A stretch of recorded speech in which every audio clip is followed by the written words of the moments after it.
I've come a long way for this first class lecture. How are you, my friend? How are you? Very, very good. And I'm looking forward to seeing it enormous. See, this is complete. These are two buildings, separate buildings. Yes, the study carries of time. What is this? VALM. This is VAIB. See, this is the hostel which is coming out at the moment. It's a boys' hostel. At the moment, this is the hostel. So it accommodates 700 people. This one? This will accommodate another 700. We have put foundation for 8 floors. This campus is getting into PCMC in another 5 months time. Already got certification. This is again, it is 12 floors. We are going to build. This is just digging has started. Correct. This is the digging which has started. We have started. We are starting the construction. 3 years in that. It will accommodate 2,900 students. Law college, maybe. Now this will again become now 700. Further 4th floor it will go. It means 1,400 students. So it will be 22 plus 2, 24.5 acres place with FSI of 2.5 for education. Since we are in the village area, at the moment it is 100%. The moment we get into PCMC, it will become 2.5. It means the capacity will double plus another point. I named after my father. Auditorium, I named after my father. And here, this auditorium, we are going to have function. Similar auditorium, yeah, but the capacity here will be 1,000. This is 700. So you mean that we have around 15,000 all. Now, this 10 acres, we are going to create for management development. Before that, we want to consolidate and we want to stop.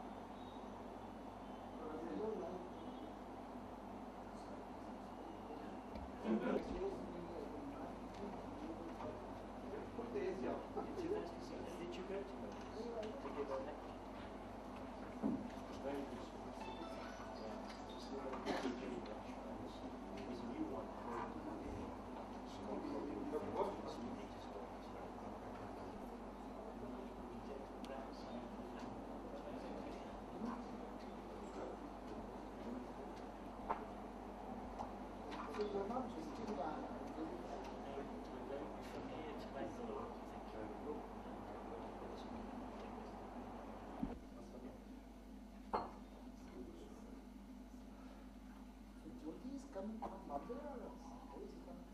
I think he's coming into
That's it.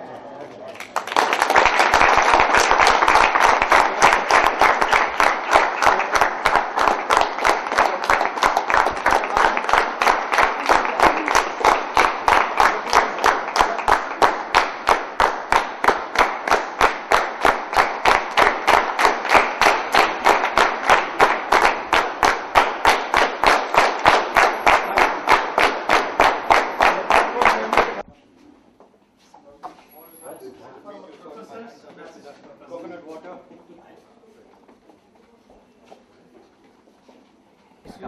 We have to clap the moment you sit.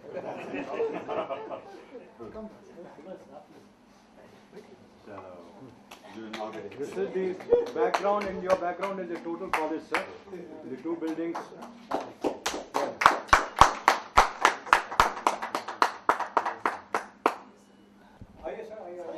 Please, sir.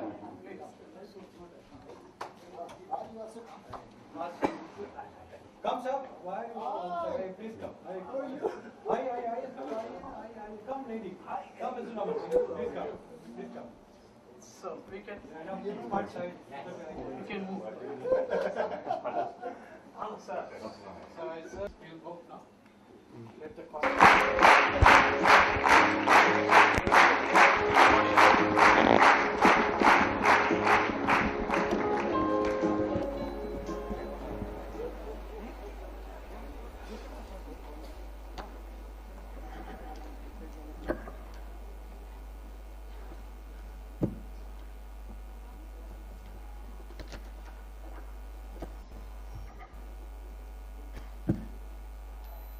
Good evening. Good evening, ladies and gentlemen. A journey of 1,000 miles begins with a single step. And here we are at the very first one. Today, I, Soumya Rashi, And I, Abhijit Shankar from Balaji Institute of Modern Management, proudly announce the commencement of first annual Transformational Leadership Lecture Series. it is indeed a historic day for Sri Balaji Society, where we are witnessing the confluence of great minds from field of academics.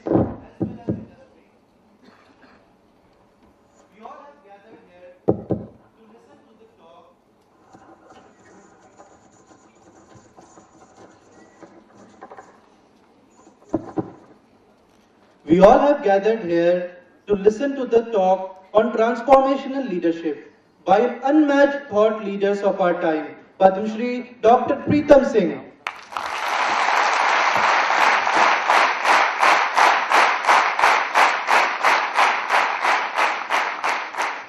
Professor Emeritus MDI Gurgaon and former Director IIM Lucknow. And to grace the occasion, we have the who's who of the academic field. We are grateful to them for being kind enough to be amongst us. We have also invited the industry to be a part of this public addressal by the management guru. And a lot of delegates from the industry are participating today amongst our own students. Transformation is the state of mind. An action that follows such a change could vary from person to person. In fact, most transformational leaders would reject the notion that their followers should follow them to letter. Instead, would expect them to try out something entirely new. This is the test of transformation of mind. Mere change is not transformation. Transformation is always positive. And to be positive, all the actions should be ethical. Sri Balaji Society leadership had always believed that to be effective, you have to be different. And to be different, you got to go an extra mile. Transformation of mind and body takes place automatically. And the youngsters go out with a complete new personality and heightened state of mind, which is also positive and earnest. Now let me take the opportunity to introduce our worthy guests. To begin with, our chief guest, Dr. Pritam Singh, recipient of Padmasree Award, a transformational leader and institution builder by his own right, Chairman of Management Education Committee of All India Council, New Delhi. I would now request our Bala sir to welcome our chief guest with flowers.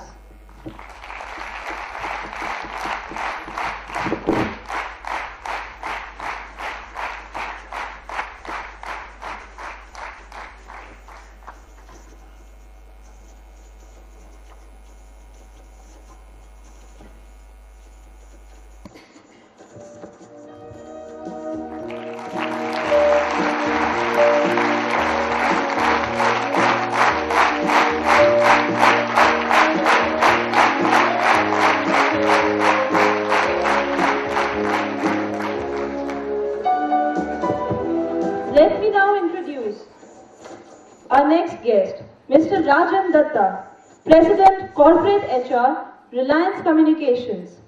And to welcome him, I request Dr. A.P. Ghosh, Director, BIMM, to present the bouquet.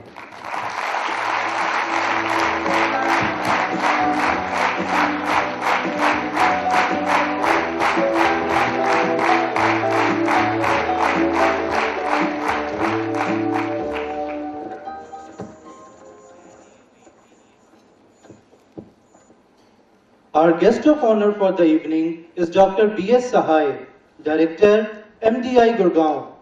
I would now request Mr. B. Paranthaman, Principal Director, Sri Balaji Society, to welcome our guest of honor.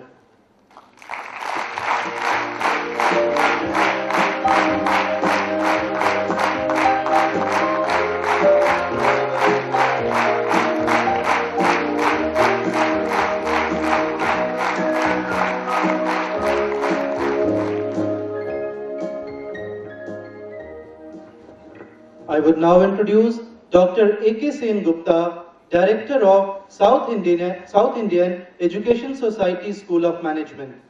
May I now request Dr. Milind Mok, Director, Balaji Institute of Telecom Management, to welcome our guest with flowers.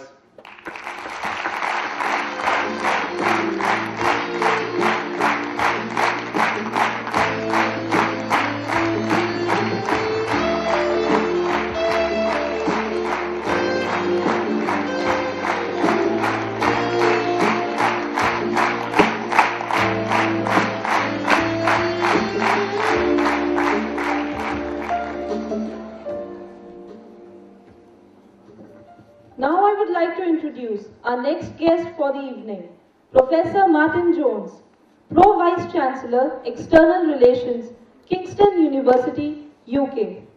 I would now request Dr. Satish M. Inamdar, Director, Balaji Institute of International Business, to welcome him with flowers.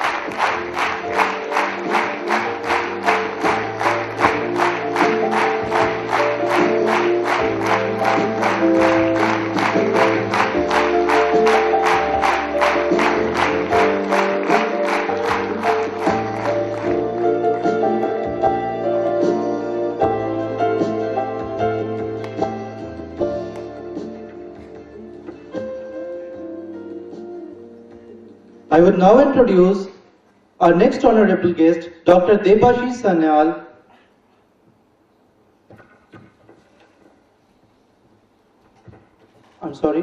I would now introduce Mr. A. Tothar Hariraman, Chairman, Standards for Educational Advancement and Accreditation Trust, New Delhi, and Consulting Editor of Business India. May I request Colonel B.S. Sidhu, Executive Director, Balaji Institute of Telecom Management, Director Examinations to Balaji Society, to welcome our guest.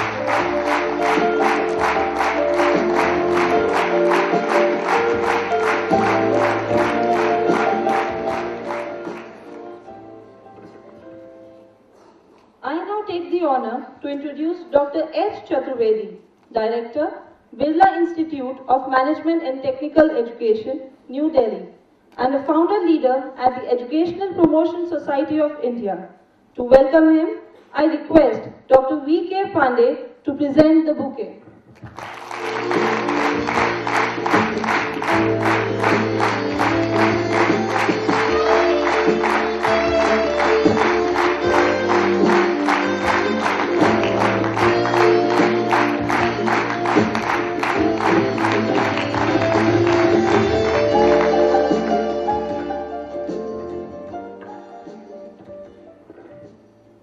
Vakratunda Mahakaya, Suryakoti Samaprabha, Nirvignam Kurume Deva, Shubha Karyeshu Sarvada.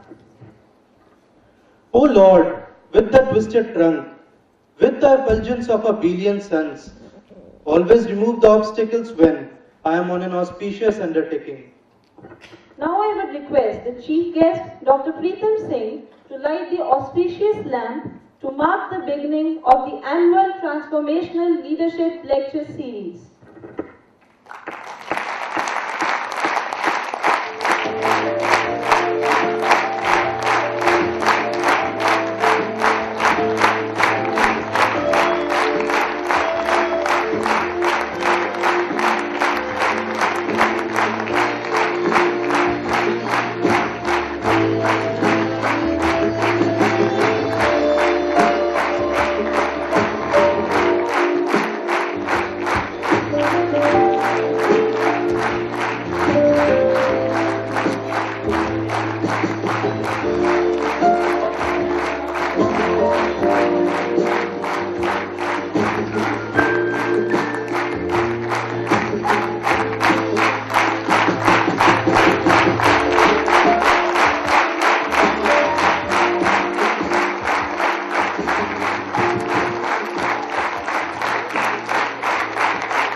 May I now request our beloved Bala sir to grace the occasion with his welcome address.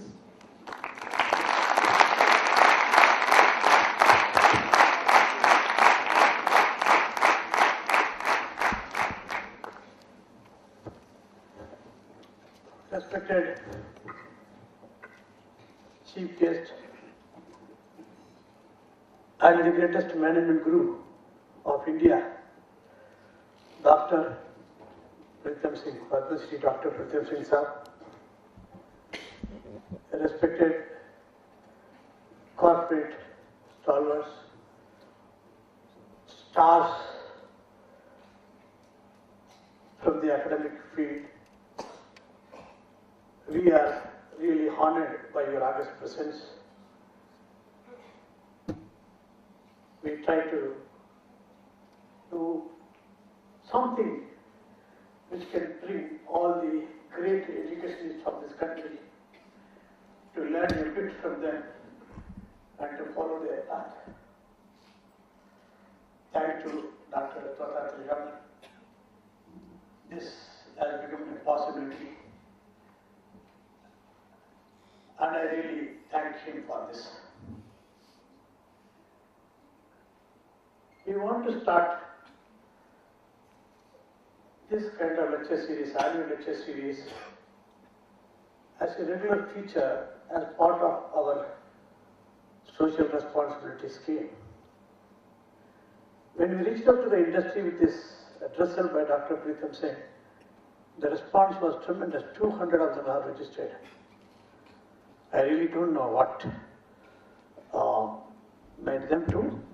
Still, many of them are here. We thank them for their presence. And in future, we will be well organized. As the stalwarts from the academic field are here, I restrict my speech to this and thank them once again for their august presence. Thank you, sir.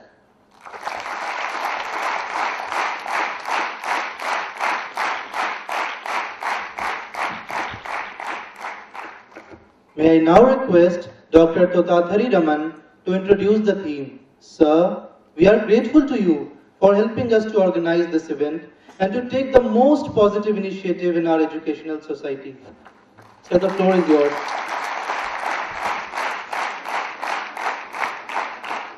Thank you. Thank you for all the kind words of saying that I had been instrumental in organizing this conference. Well, I was not, because it just happened. It has to happen. When things happen on its own, things do happen very fast. They even just take their own course. Dr. Singh was scheduled to come here for a different conference. And it was me who said, well, that was the only thing that I possibly said. I was talking to my friend, Dr. Vasubramaniam, and I said that Dr. Singh is coming. Why don't we take this as an opportunity to meet with him and probably get him to come to the campus. That's all I said. Then he said, sir, it's a great idea. Why don't we ask Dr. Singh if he can, talk to us, and talk to us means the students. Then we expanded the idea. Basically, that's what really happened. We expanded the idea, then I asked Dr. Singh, and he's very, very kind enough to say that yes, I have no problem. It's always a pleasure to come to the campus and talk to the students. That's how we started this thing. And just expanded, and it resulted in something whose, the kind of idea that this is going to really, the way it's going to transform itself is something that you will see in years to come. Because transformation is a process which starts very small and then it expands and expands and expands. So that's how it's going to be. Because this is the first in the series of lectures that we're going to have an annual event on transformation, that is transformational leadership. And the best person who could possibly have started is Dr. Singh. So it's just a coincidence that he's the person who has to start it. And it's an amazing coincidence. And I would certainly say, reassure all of you that this is going to be a major transformation, not only in this college, but it's going to be a virtual transformation in the minds of the academia as well as the student community, because it's a great opportunity that one should even discuss transformation, because much of the business school education is about transaction. It's about charismatic leadership. We talk about great leaders basically because of the charisma, or at best, situational leadership. People just come up because of situation. But transformation is a process that's of the mind which is a very superior mind, a mind which insists on ethics, values, and integrity. And that's the kind of transformation that one would expect for the next generation, from the next generation. So when we are in the business of building human resource, obviously we will be building human resource based on ethics, values, and definitely on transformation. If that is not the attitude, then we are really not going to do our job.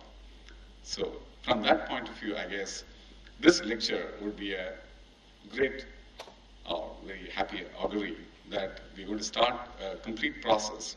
And I would even say that we should, in this college, certainly you should go for a Center for Transformational Leadership.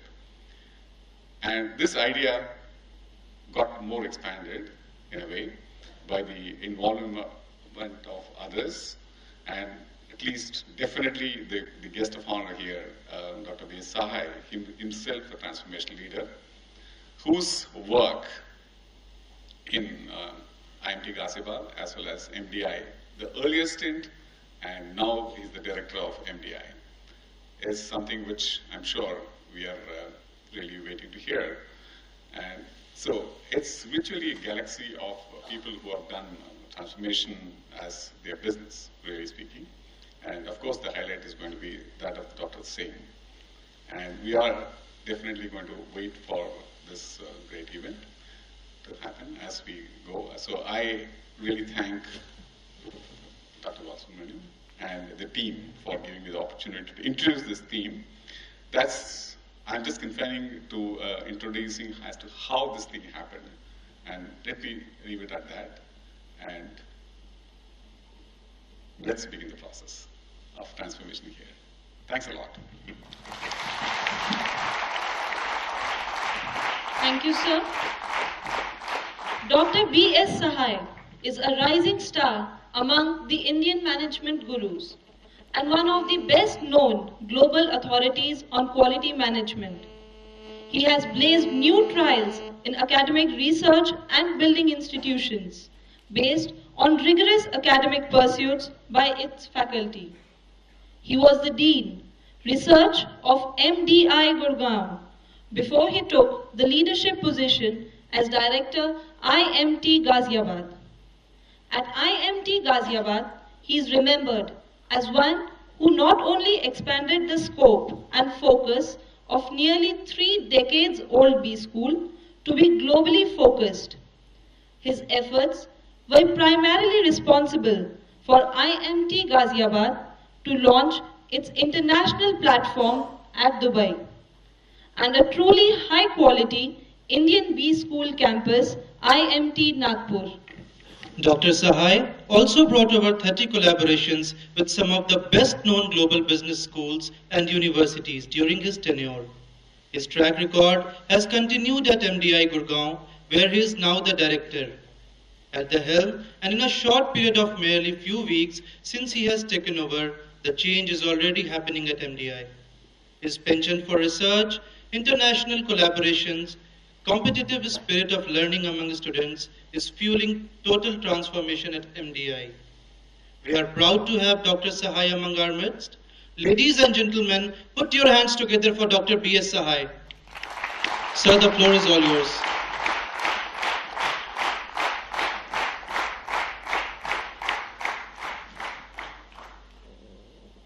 evening. Thanks for kind words. Honorable Dr. Pritam Singh and esteemed dais. My dear students, guests from industry, ladies and gentlemen. In fact, I was just wondering that they were talking such big things. I don't think I deserve that. For a simple reason, that I have not done something or have not proved myself something. I was just trying to do my bit. I still remember when my offer to MT was finalized and I was talking to Mr. Kamalnath. Everything was done and I was asking him, sir, what do you expect from me?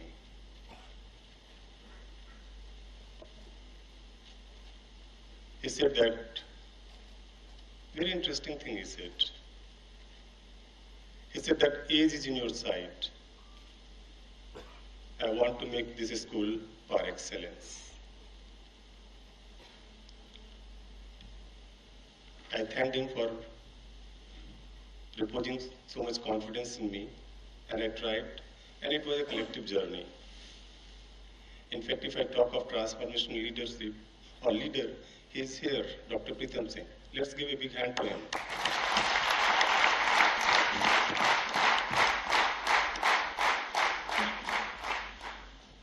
I am basically from industry.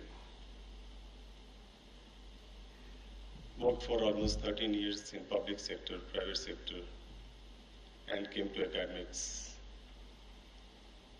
Being an industrial engineer, for me, first choice was NITI Bombay.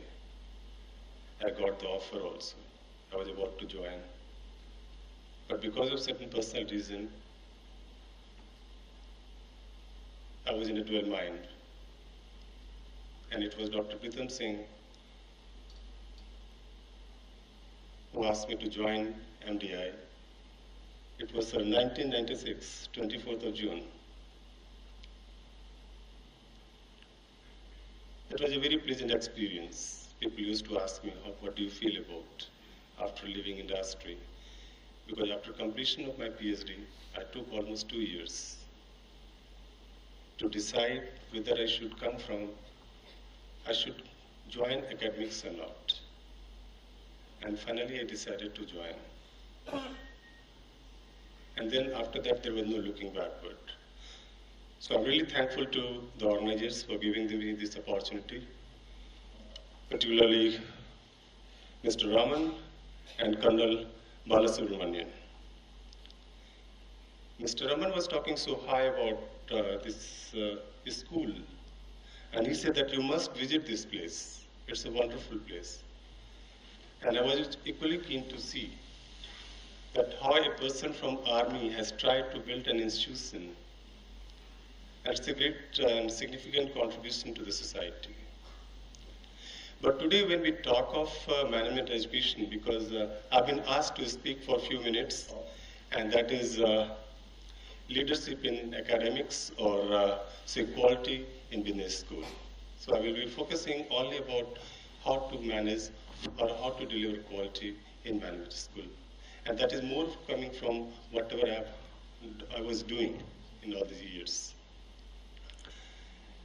In fact, the other day I was giving a talk in IMAC, this seminar, and I said this thing that there is a mushroom growth of business school in India. This number, nobody is able to say the exact number, but this number varies anything from say 1700 to 2000. And the major issue is coming of quality. You know, institutions are built around only two things. For me, there are only two things which are important. These students who are sitting over here and faculty members. The rest of the things will follow.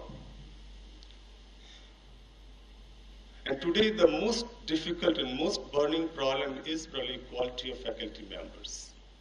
how to get the quality faculty members. You can get brilliant students all over the country, good students all over the country. I say education is an emotional issue. But how to get that high quality faculty? That's very much important. Other day I was reading somewhere that in China, number of PhDs produces many times more than India.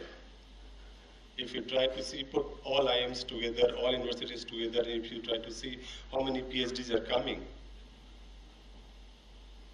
So there is a wide gap between demand and supply. So the question is coming that what should be done and how to ensure this thing.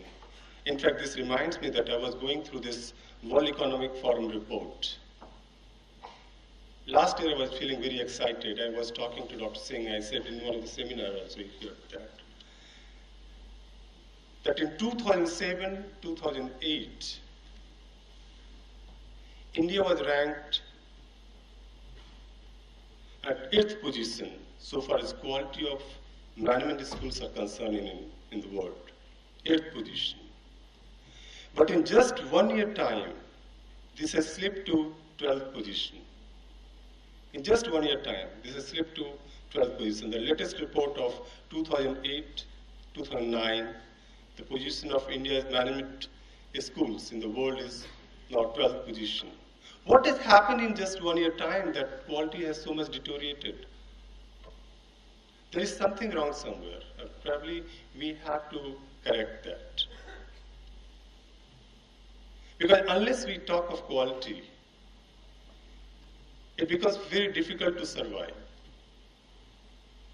In fact, Mr. Raman is organizing this accreditation seminar throughout the country. Last year also he had invited me. And you will be surprised to know that only 11% of schools in India are accredited by NBA, National Board of Accreditation. So far as international accreditation is concerned, whether it is AMBA or EQUIS or ACSP, this number is very few, just 3 or 4 out of 2,000 business schools in the country.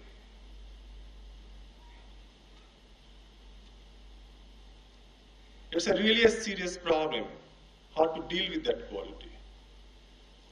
And what I feel is that if inputs are controlled, if processes are in place, chances are that output will be better and good. In fact, this quality has posed a serious problem because in McKinsey quarterly also this report had come there. They have done survey that employability, they have talked about employability. So everything has a cascading effect. If quality is not good, industry people who are sitting here, they would not like to hire students from schools. Many times we say that, okay, population is a problem. No, it's the right fit is the problem. How to get that right fit? And on top of that, government is contemplating to open doors for foreign universities. It's a very good move. I will say it's an excellent move. Competition has always yielded results. The only caution here is that what type of university we are allowing. There has to be check and balance to ensure that thing that we are allowing only top universities in the world to set up their campus in country. And these industry captains who are sitting here, your role is quite significant. Because whatever we are trying to do, whatever we are churning our products or research or trainings, it is all for you. So your involvement, your commitment, your partnership becomes very much important. And when we talk of partnership at all levels. Why to talk of output only? Why not to talk of input and processes level? Many schools have started doing this. They try to involve industry captains at different levels, maybe designing a curriculum, selecting students, in internship, in placement, whatnot, in delivering lectures, providing assignments. All these things are happening. But again, I would like to take back to this World Economic Report. When in the world, India is still ranked very low so far as industry-academia partnership is concerned. I think we have to work very hard to ensure that we improve our position in the world. And it is very much visible also. We find that it is visible. So unless industry and academia, they come together, we can't think of having quality. And for any school, what is important is, and I had a detailed discussion with Mr. Raman. In fact, whenever we discuss for hours together. And same thing happens with Dr. Pritam Singh, or my friend sitting here, Martin and Dr. Chaturvedi. We keep talking about this thing. That while this, all these long duration programs, visibility comes from these long duration programs, MBA and all these things. But if you want to make a school credible in the world, in country, it's a high quality research, which is very much important. We must encourage our students, we must encourage our faculty members, and we must encourage industry to come together to do some research which is meaningful, to ensure quality at every stage. From conception till final completion. At every stage, quality is required. And for that, I feel is that Indian business schools should go for accreditation, whether it's national or international. In fact, tomorrow I'm going to talk on that, so I'd not like to dwell. Second point is that I talked about the faculty, quality of faculty members. A lot of discussion and talks are going on.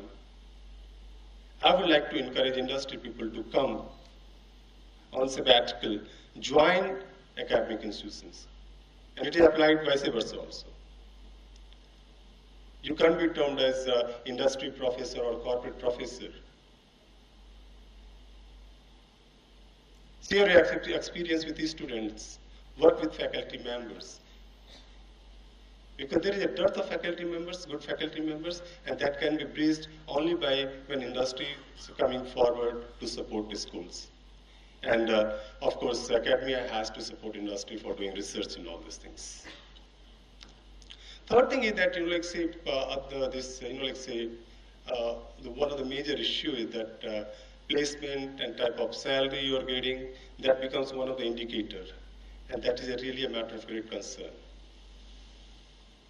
What is happening is that we are trying to churn out these job seekers and not wealth creators. We have to create entrepreneurs. So probably this thing has to be inculcated in all students. In fact, this reminds me that once at IMT, a group of students came, they were competing in IIM Indore competition on the business plan, and they got first prize. And when they came back, they wanted to meet me. And during the course of discussion, I asked their future plan, and they said this thing, because all of them had got placed, very nice package, and they were telling that they are going to join industry. I said, what will happen to your business plan then?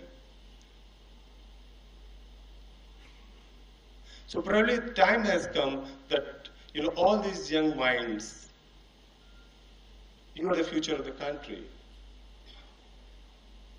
This country has a lot of expectation from you, and you can do anything possible on this planet. In fact, if I'm in academics, it is because of all my students. So I think that we have to create entrepreneurs who come forward, and they should not only work for industry, but they should also work for NGOs and social sectors. And that is required if we want to sustain our development and growth. I also mentioned about that government is contemplating to open doors for foreign university. And that requires a global mindset, both for students and faculty members, and of course, all stakeholders. Just merely telling this thing is not going to solve the problem. Each school has to take initiative to ensure that proper global contents are there in their course curricula. Such type of partnership, foreign partnerships are taking place. And delivery process again, like say whether it is student exchange, faculty exchange, or any type of development process required, that is required. I'm sure if we try to look into this, and of course, with all these things, good infrastructure definitely helps. For me, the first thing which comes is the student and faculty.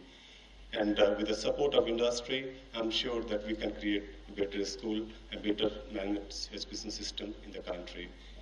Once again, I'm thankful to organizers for inviting me, particularly to Mr. Raman and Colonel Balasubramanian, and thank you very much for your patience listening. Thank you.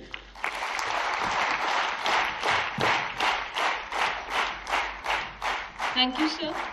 Your words are like a quality input for our minds. Ladies and gentlemen, let me now have the honor to introduce our guest, Dr. Debashish Sanyal, Deputy Dean, SP Jain, Leadership Development Center, Singapore. May I now request Dr. Brigadier Shyamlan, Director, Balaji Institute of Management and Human Resources Development, to welcome our guest.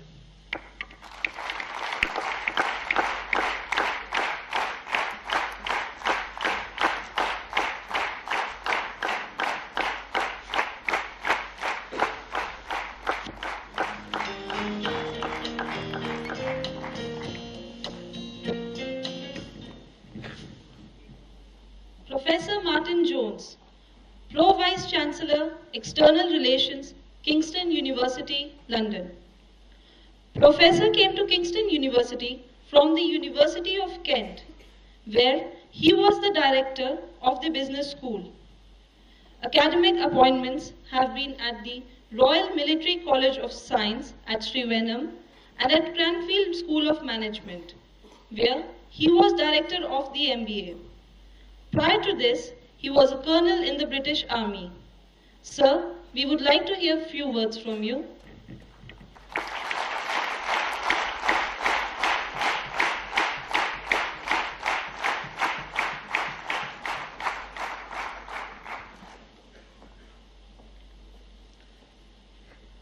Distinguished guests, academic colleagues, and most importantly, students, it's very good for me to be here in Pune today. And when I received the invitation from another Professor Colonel to be here at your school, it was with great delight that I accepted it. I know that 1,000 students in the college had a party last night, and I've got to say you all look very alert from having partied all night. I was given a campus tour of your campus by Sankalpan Prerna this afternoon. And Prerna said to me, how do you think our schools compare internationally with schools around the world? I think that might be my teeth doing that. I lost a few teeth in combat a few years ago. And I thought it was important I tell the students two things. I'm the Joint Academic Chair for World MBA Standards, and it's a job that goes with me to whatever university I serve in. And that takes me to the top 150 business schools in the world. And I've been doing the job for 12 years. That's why I look so old and ill. And I've just come back from Moscow, and 3 weeks before that I was at a SARDE in Barcelona. And I've got to tell you, having taught students all around the world, and having met students from some of the leading business schools in India, you are some of the very best students in the world.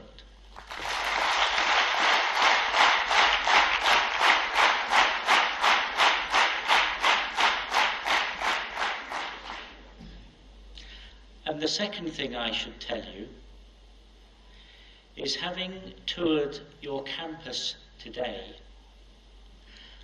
I can see why all of you look so very proud. Because you have the most magnificent campus.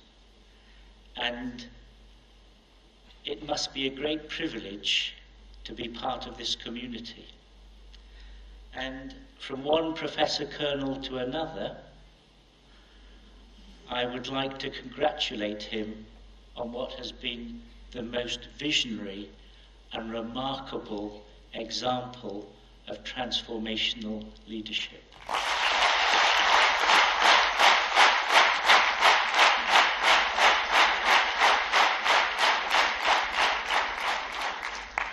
And something else I should say is, if ever you need visiting faculty, because I'd like to try out your swimming pool, you know where to contact me. I've also got to say that I'm not quite as old as I look. I look about 60, but I'm actually only 35. And I'm one of the few people of my age in this room to also say what a wonderful choice of music you had to begin the ceremony. The first was a piece of music by Wham, and the second was by the Bee Gees. So I like your taste in music as well. Now that's nothing to do with what I've been asked to talk about. I've been asked to talk about education and building leadership through education. I think the best thing I can say is to tell you what I think leadership through education should mean for you personally. The most difficult thing in life is to change your own behaviour. And the older you get, the more difficult it will become. And I will give you a remarkably silly example. I've been happily married for 29 years. And last week, my wife said to me, "Martin," that's a good thing because that's my name.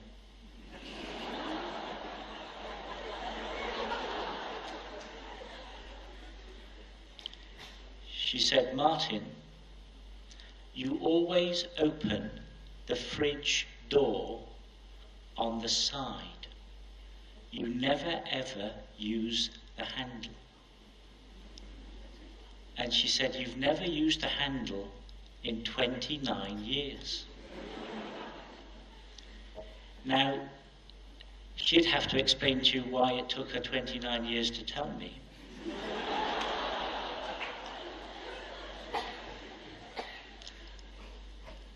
But I don't use the handle.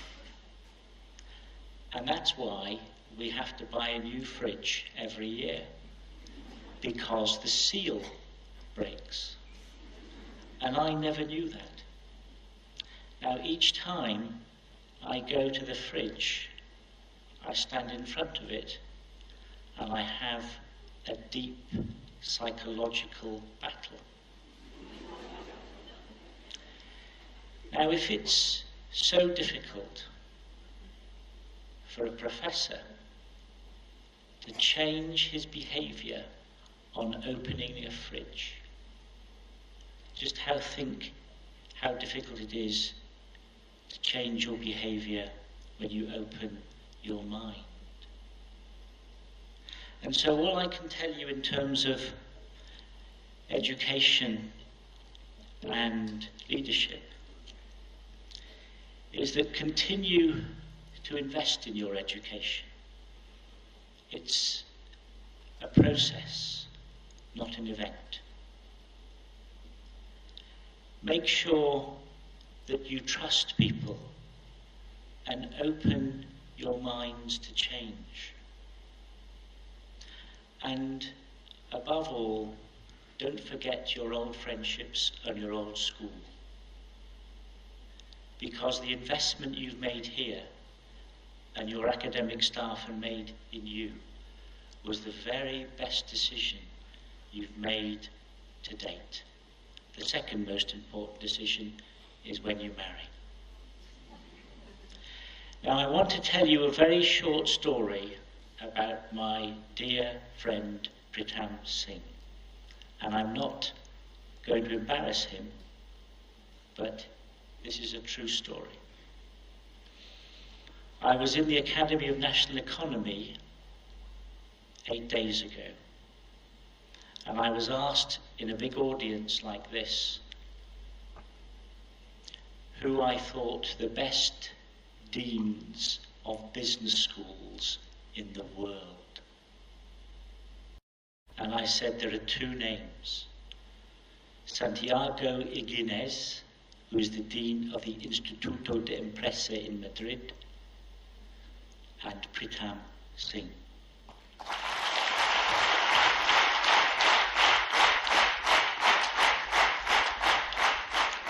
Now, I'm an old Gurkha Sahib, Shabash. Gurkha. Ram Ram. And when I first met Pritam, he said to me, would I talk to some captains of industry and some business correspondents? And I did. And I think of Pritam as a guru, someone who brings light where there is dark. And when I was in Pritam's office with 20 captains of industry, there was a power failure and all the lights went out. And there was silence. Have you ever been in a room with strangers with the lights off? It's pretty freaky. And then Pritam Singh spoke and the lights came on. So he's a guru in two senses of the word. So it's very good to be here amongst you. I look forward to meeting you a little later. And again, Professor Colonel and esteemed academic colleagues, it's a real privilege for me to be with you here tonight. Thank you.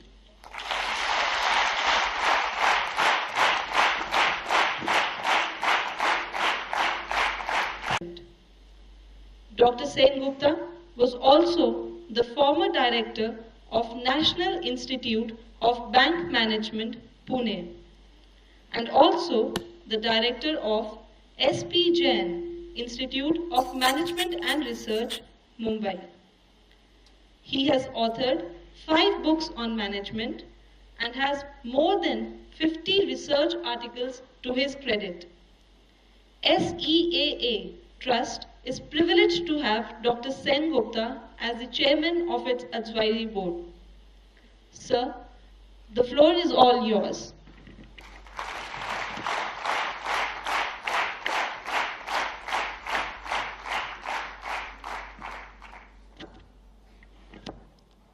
Dr. Pritam Singh, Colonel Balasubramaniam, the august people on the dais, my close friend Mr. Tota Raman, the members of the faculty, the members of the corporate fraternity, and a large number of the student friends. It's indeed a privilege to be here this evening, and I'm sure that you are eagerly waiting to hear Dr. Pritam Singh, who is considered as a guru in the area of the management, not only India, but all over the world. Let me try to share only 3-4 things which we have been facing in the academic world. I have been associated with a forum which is called a Forum of Higher Education. And I've been traveling extensively throughout the country. There is a conference which is also scheduled in Pune on the Saturday. I have traveled to Bangalore, I have traveled to Delhi. We had a series of meetings over there. Now let me try to share some of the things which possibly will be of interest to the younger friends. I have also been closely working with the CII in terms of looking at the skill gaps in the country. So some of the things let me try to share with you. Let me start with a statement of a new type of report. Professor Sahai talked about the economics report, World Economic Report, and so on and so forth. There is something called a World Education Report. You know, that's the more interesting thing to us. There is a very important statement. The report is of 2006. It's a World Bank sponsored report. A very important statement which I liked. The statement says that the type of the world we will be creating for the younger children of tomorrow to a large extent will depend upon the type of the children which we will be creating for tomorrow. That essentially means that the role of the education is to create the children for tomorrow who will be responsible for the purpose of building up of the countries or the planet of tomorrow. That's probably the role of education at a holistic sense. There is one more statement, let me try to share. This is a statement of 2003, which was given in the Australian Parliament by one of the world-known, the Australian gurus called Gilbert. He came out with a statement that if you really want to create a world which is free of pollution, if you want to create a world which is free of poverty, if you really want to create a world which is free of sodomy, if you want to create a world which is free of deprivation, and if you really want to create a world which is a happy, peaceful world, there is only one road, and that's education. These two statements essentially shows what education plays a role in the transformation of a society. I am not a supporter of America, but one thing definitely we have seen over a period of time, the growth of America in the last 200 years from a no society to an agrarian society to an industrial society to an entrepreneurial society to a technological society. Now, if you look into these 200 years of American society, there are two things which have played a major role in American history. One is the democracy, and second is education. If you look into the Barack Obama statement, just now given before the congressional statement, where he talked about that what type of role the education is going to play, and he only told that education will only be regenerating the America to the future path of the glory. And if he told that if the USA is to once again assume the global leadership in the 22nd century, it's only education, education, and education. And he told what Lincoln did, what Washington did, and I want to rebuild the America on the platform of the education. And that's what is the role of the education.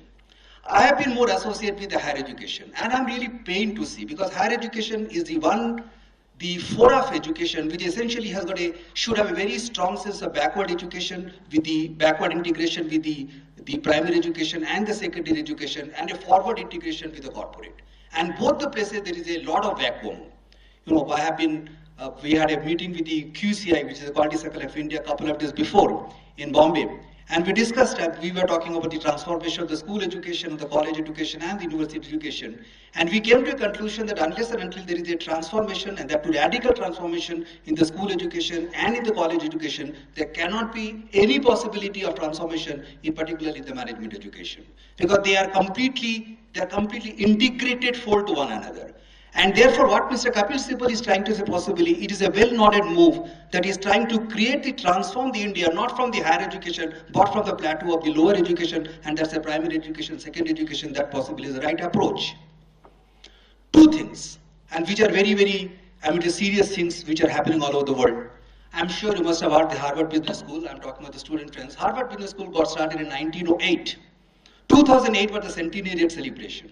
And the centenarian celebration took place in Boston. You know, that's one of the greatest cities of the world today, Boston. Now in Boston, at the time, the crisis has not yet started. The crisis which we see today, the crisis had not started. But they thought that probably the US education, particularly the US management education, is at a crossroads. And therefore, they constituted two professor body to look into the management education. I'm focusing only on management education because the majority of the people are from the management education. Rather, 100% of the people are management education. So the body was constituted, and incidentally, one of the persons is an Indian. His name is Dr. Shrikant Datar.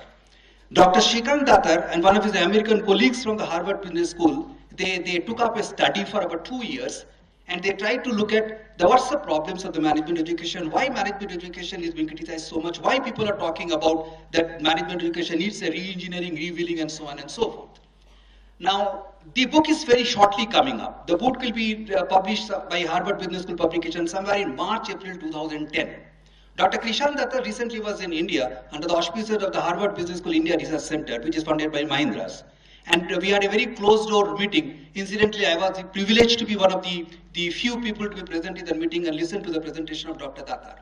Though we are not supposed to share the thoughts, because the content of the books are very supposed to be precious. But let me try to share one or two things which are very, very, very crucial for all of us to understand. One, management education all over the world is at a crossroads.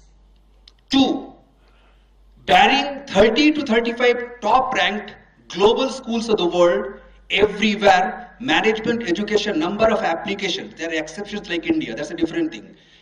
The applications for the management education, particularly for the 2-year full-time management education, is slowly slipping down. That means people, the students, are losing interest in the area of the management education. 3, management education is not in a position to give or develop the knowledge, skill and attitude which is at the core of the management education. Fundamentally, the management education is supposed to provide a confidence level among the young person that I can do. Remember Barack Obama's statement, change, I can change, we can change. And that's the fundamental proposition of the management education. I produce a manager, I produce a leader who says, I can do, I can change, I can lead, I can transform. That's the essence of the management education, and management education today is at a crossroads. It is not in a position to provide that leadership which is supposed to be provided, that self-confidence which is supposed to be provided in the mind of a young kid, boy or a girl. Now look at the tragedy. The management education is not in a position to provide the confidence. Management education is not in a position to provide the application and applicability and therefore employment and employability. And therefore what the management education is producing today are the people who neither have the confidence, nor have the knowledge, nor have the skill, nor have the application orientation, nor have the employment, nor have the employability skills. So essentially at the end of the day, the management education is absolutely producing what is called a garbage in and garbage out. And therefore the Harvard Business School says, the study says, that the management education all over the world, not only the quality, it has to be reinvented. It has to undergo a total transformation. It has to undergo a completely thorough change and thorough outlook. I don't know how many have got to the Columbia Business School management education. That's the model which probably, or the Stanford University, we are talking a dysfunctional synthesis. I'm not going to the technicalities of all those things. That's the essentially what they're talking about. The management education need to provide an innovative mind. A management education needs to provide a thought-provoking leader. A management education needs to provide a young person who can say, yes, I can change, I can lead, I can do, I can think. And therefore, there is a lot of things for the management education institutions need to provide. That's the message I wanted to give, that if you really want to become the future leaders of India tomorrow, and if you're really looking at a vision of the 2020, make it a successful, you have to come out the sense of the negation. We have not arrived at the skin. We are nowhere compared to the whole of the world. I am not sound to be the cynic, but accept the facts of life. We have a GDP of $1,000. China has got a GDP of $4,000. America has got a GDP of $50,000. If you want to achieve what China wants to achieve, what China has achieved, or want to achieve what America has achieved today, we have got miles to go, miles to go, miles to go. And if there are miles to go, the young people like you have got many miles to go, many miles to do. Wish you all the best. May God bless you. And I once again congratulate Professor the College of Birmingham for addressing this wonderful gathering. Thank you very much for giving the opportunity. Thanks.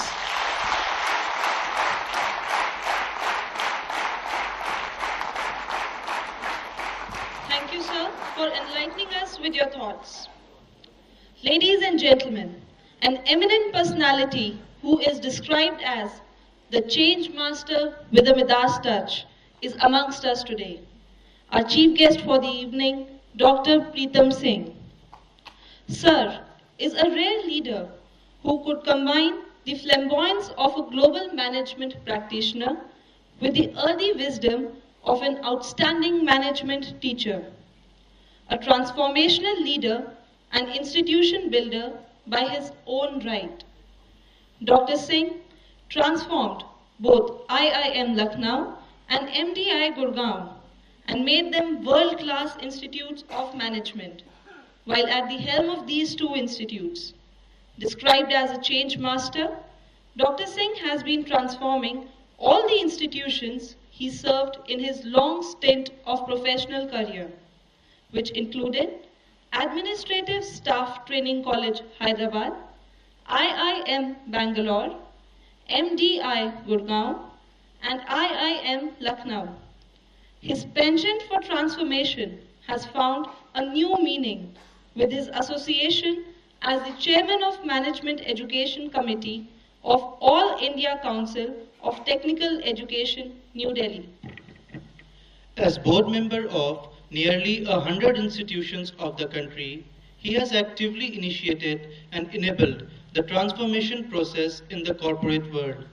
Currently, he is on the board of Reserve Bank of India, Punjab National Bank, Hindustan Aeronautics Limited, Oriental Insurance Company, Shipping Corporation of India, Unit Trust of India, Indian Medicines Pharmaceutical Corporation Limited, ICRA, Banaras Hindu University, and US Educational Foundation in India. He has also been at the helm of policy issues that surround both management education and corporate management. Notable memberships of committees are Indian Airlines and Air India Merger Committee, and Policy Perspective for Management Education Committee. An MCom, MBA, PhD, Dr. Singh is the author of 7 academically reputed books and has published over 50 research papers. The President of India conferred one of the highest civilian honors, Padmasree, on Dr. Singh for his distinguished service and contribution to management education. Dr. Pritam Singh also is the first Indian academic to be inducted into any major international accreditation body. He is now a member of the Indian Accreditation Advisory Board, IAAB, of Association of MBAs, one of the top 3 accrediting bodies of the world. May I now request, sir, to deliver the lecture on transformational leadership. The floor is all yours, sir.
Professor Bala Subramaniam ji,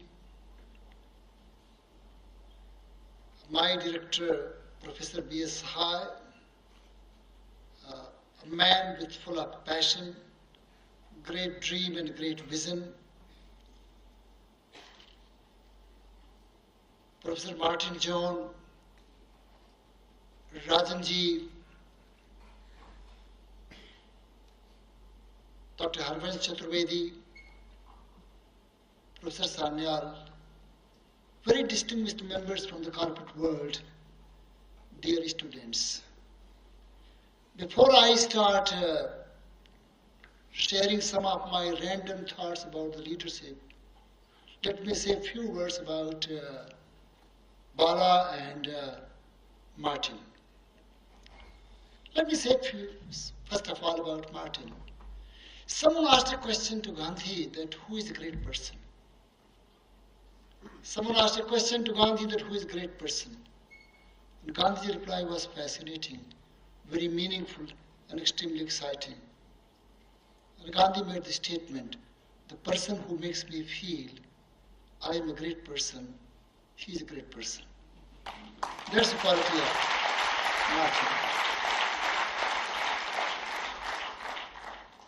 About Bala, I would like to say the contributions, the achievement, and the success of a person is not measured, should not be measured by the destination he has reached. it should be measured by the miles and miles he has traveled. Not only traveled, with great difficulties, with great troubles, and great suffering. That's what Balaji is. And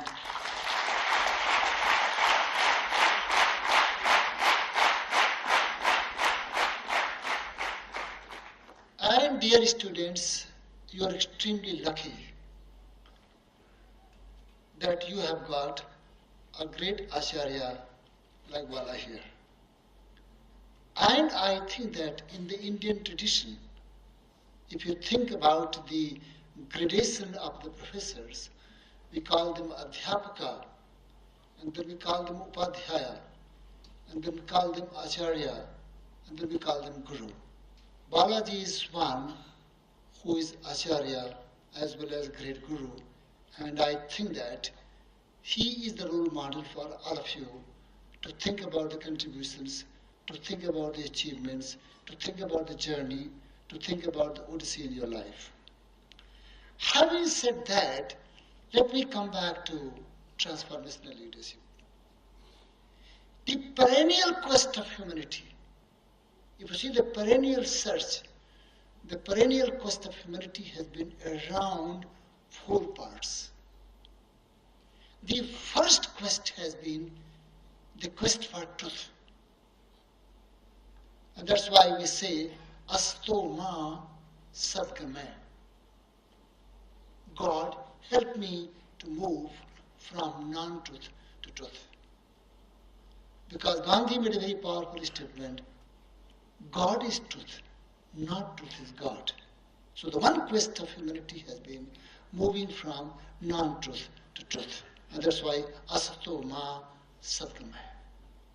The second quest of humanity, about which Professor Singh Gupta was talking about, and very loudly Professor Singh Gupta was talking about it, and with tremendous passion and tremendous heart he was talking about, and that's known as Tamso Ma Jyotirgame. God, give me the courage to move from the darkness to light. Light is soul. Light is the wisdom. Light is the knowledge.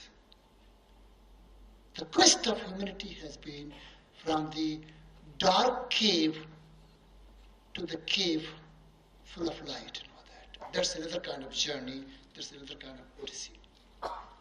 The third quest of humanity has been extremely peculiar, extremely intriguing, and that quest has been moving from mortality to immortality.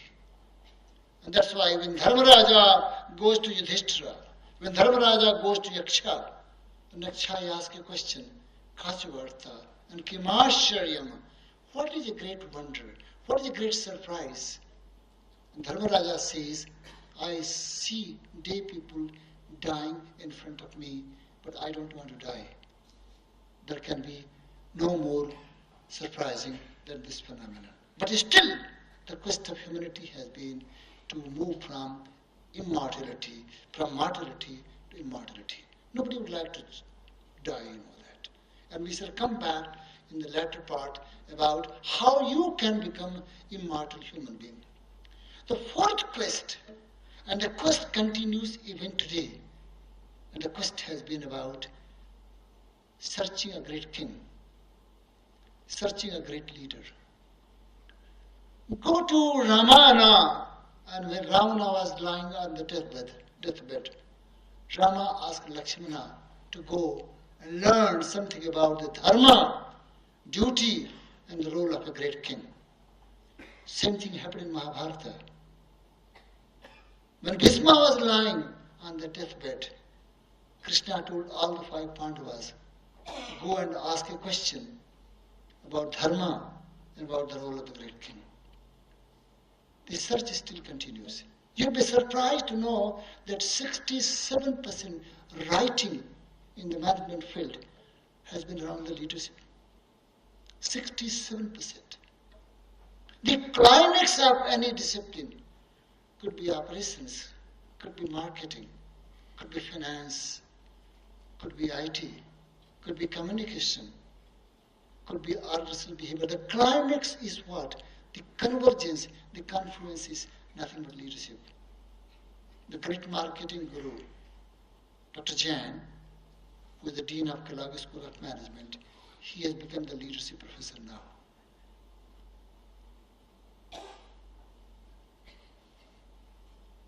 So find that leadership is a very, very complex, very, very intriguing, full of mystical phenomenon, because the search still continues. And I am working on a book.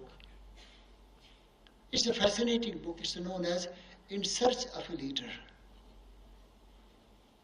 And I think that I at Paris Chamber of Commerce, and very vividly recall about 2 years back, barrage of questions were about Ellen Mitchell, because Arcelor was acquired by Ellen Mitchell. Not even a single question about other Indian leaders. I got very intrigued.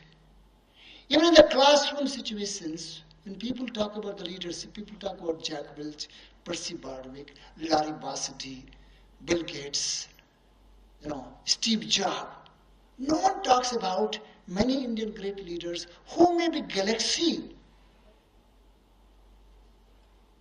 who may be in that kind of galaxy, but people don't talk about them. Then I thought that why not I should write about them. Maybe because of the paucity of the information. Maybe because of the paucity of documentation and dissemination, which Dr. Saha was talking about.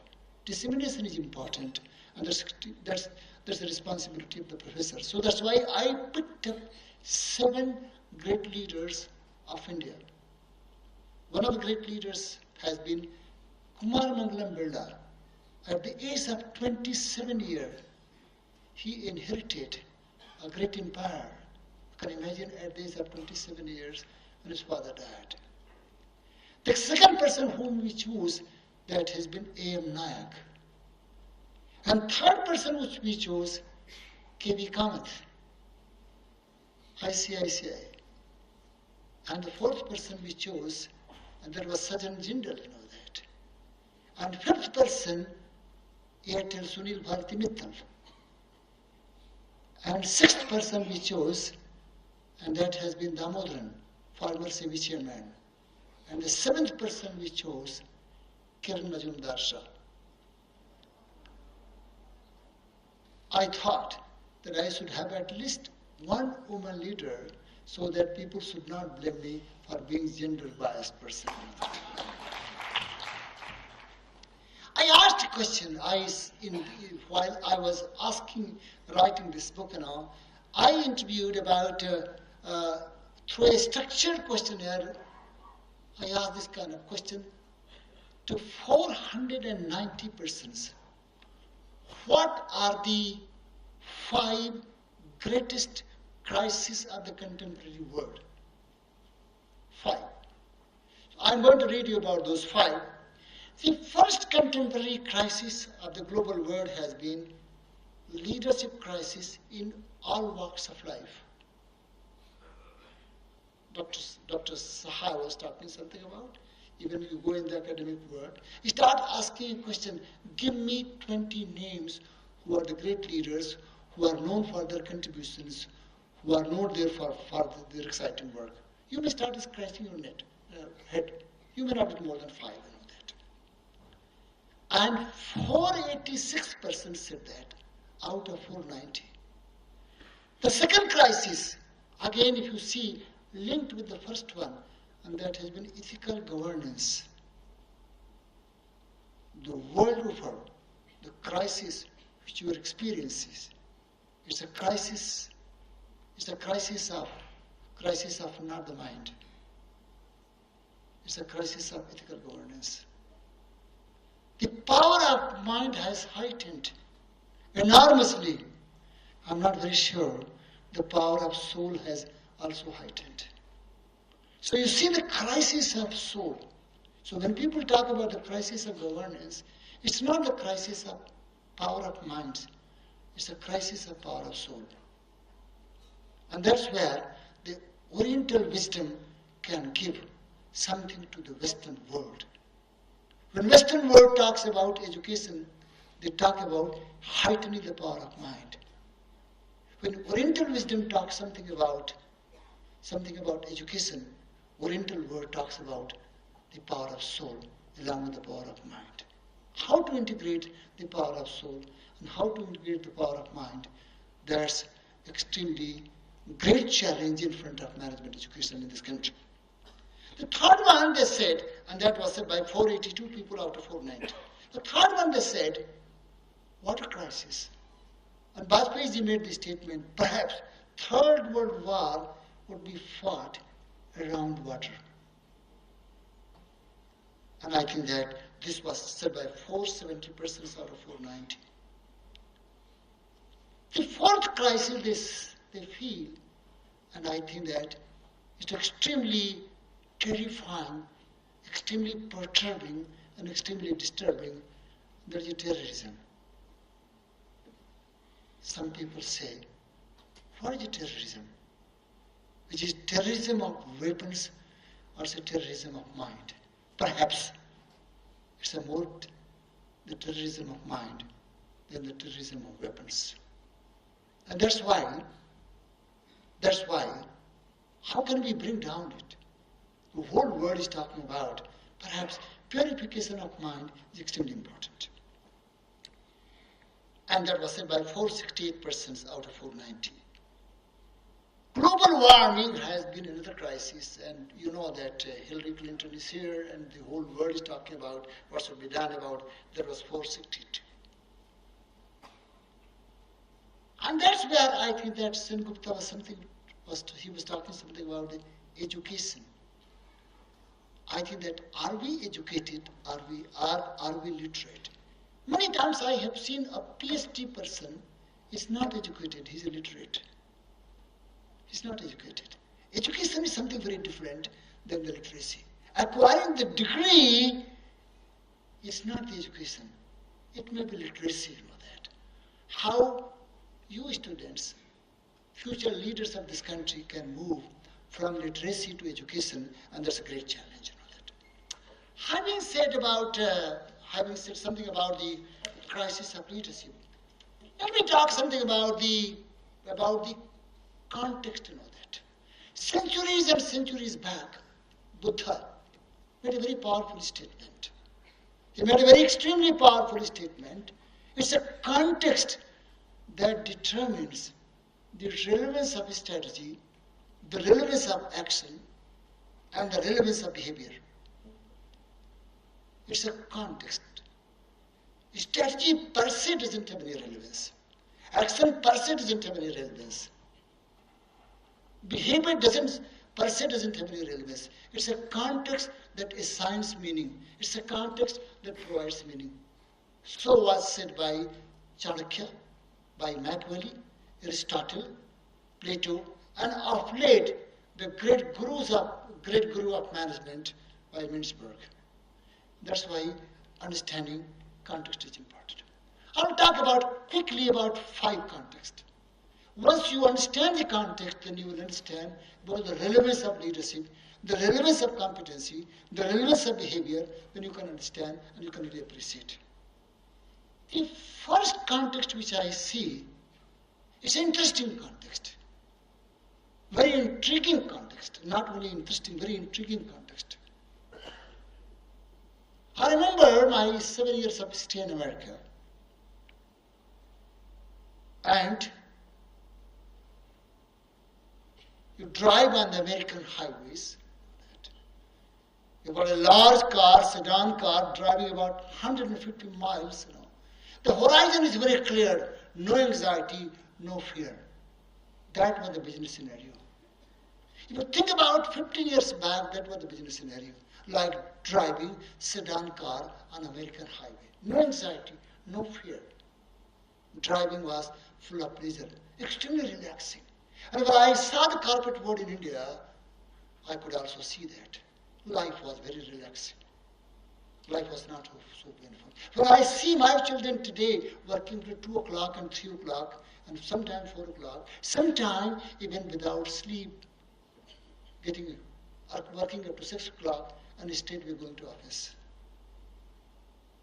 I feel extremely disturbed. What is happening? So that was the business scenario. But now today the business scenario is you are not driving your sedan car on American highway. You are driving your maybe Mercedes, maybe SX4. You are driving somewhere your car in Chandni Chowk of Delhi. And all of a sudden, you say, red light, you stop the car. All the cars around you, they start honking and honking. Honking I am using about the business world. Business world is full of honking now, full of noise. And all of a sudden, you are driving your large car, Mercedes, Honda, whatever you say, or Toyota. And all of a sudden, Maruti 800 from somewhere comes and dents your car and starts running fast. And you want to catch that Maruti 800. In Chandni Chowk, in that kind of crowd, you fail to catch Maruti 800. That's the business world. Who thought our sailor would be dented by Alan Mitchell? Who thought? No one ever thought about it. Who thought Chorus would be dented by Tatas? Jaguar would be dented by Tatas. Novelis would be acquired by Birlas. 3 sides of the Birla Group, 3 times bigger than the Birla Group. Novelis was acquired by Birlas. For the first time in the history, you see a small fish are swallowing the larger fish. Never happened in the past. Business world has become a war now. If someone tells me that I'm a business manager, I say, no, you are not a business manager. You are a warrior. Those who are the warriors, they have got the future. Those who are the managers, they don't have any future. And a very different kind of war is happening. In the war, in the traditional war, Colonel is sitting here, he must be knowing in the traditional war, you know that who is your enemy, which territory you are going to capture. You are aware about that. But in today's business world, which territory you are talking about? Are you talking about Canada? Are you talking about America? You are talking about Europe? You are talking about Africa? Which territory you are talking about? Territory is unknown. Territories are unknown. Your enemy is also unknown. Where the enemy is sitting, you don't know. But somewhere in a small garage, someone is manufacturing a bullet to shoot you. From where the bullet will come, you don't know. That is the kind of war you are going to experience. That's the kind of life you are going to experience. That's the kind of business world you are going to manage. Business scenario is extremely disturbing, perturbing, full of complexities, confluence of uncertainties and ambiguities. Do we have that kind of mind to fight that kind of war? And that's what actually Dr. Sahai was talking about. Are we preparing our students to fight that kind of war? Are we still preparing the students to fight the war which used to be fought around 50 years back, around 40 years back? It's a very disturbing scenario. Let me come back to the second scenario. The second scenario is, if I see the young would-be leaders sitting here in this class, in this great hall, the auditorium, I'm reminded of my life, that, and your life. When I was a small child and a very dabbling child, I remember, I always believed that my father is the epitome of wisdom. Because he was the epitome of wisdom, he was a bar of wisdom, very, very knowledgeable person, a great social leader. So whenever I used to ask a question, and my father used to say, I don't know. My quick conclusion used to be, not worth knowing. Father doesn't know. Who is the epitome of wisdom? Got married. Electronic era began. So I was having this kind of concept. My father knows everything, because he was the reservoir of wisdom. And the children started growing in the family.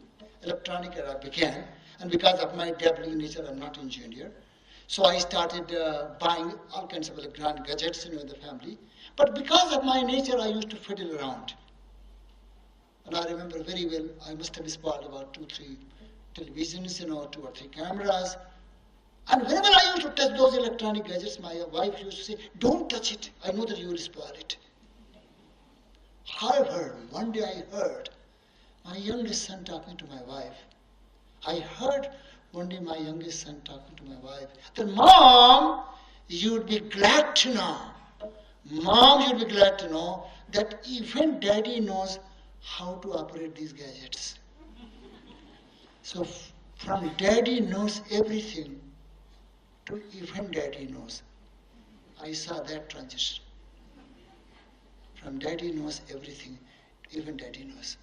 And I developed a very powerful concept in the management lingua. That was reverse mentoring. Parents must be prepared to be mentored by the children if they want to lead their life comfortably, full of excitement and full of meaningful. Those who believe in the reverse mentoring, they are the future leaders. Those who don't believe, there is no place for them. I've got a grandson. Some knows their grandson, know that. He was only about 11 years old, settled in America at that time, and I went to the States, and my daughter gave fascinating introduction about myself, that Anvit, you don't know about Papa. He's a very well-read person, great authority on Mahabharata, Gita, about scripture, about the world. You can ask any questions and he will tell you. So when I settled after a day, one day he came and said, Nanaji, Grandpa, I understand that you are a very wise man. So says mother. I said, I don't know. If your mother says something like that, there may be some truth behind that. He said, Nanaji, can we talk something about Mahabharata? Grandpa, can we talk something about Mahabharata? I said, sure. And I think, aha, I can sow my wisdom. I can sow my wisdom today to my grandson. He said, Nanaji, what do you feel about Kunti as a character in Mahabharata?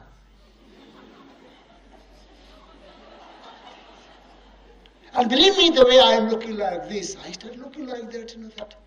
He started scratching my head. He said, Nanuji, I can tell you that you don't know the answer. He said, how can you say I don't know the answer? He said, you male chauvinist pigs don't have great opinion about the women. So it didn't apply your mind. I was knowing all this one. Amazing. This is the kind of generation you are going to deal with. We have been extremely lucky. This is the kind of generation you are going to deal with. Questioning mind. And that's why someone wrote something very interesting. In 2015, the knowledge would be doubling every day. Imagine your morning knowledge would be totally obsolete the next day. That's the kind of. So that's why learnability becomes extremely important. Are you a learning person? Have you got learnability?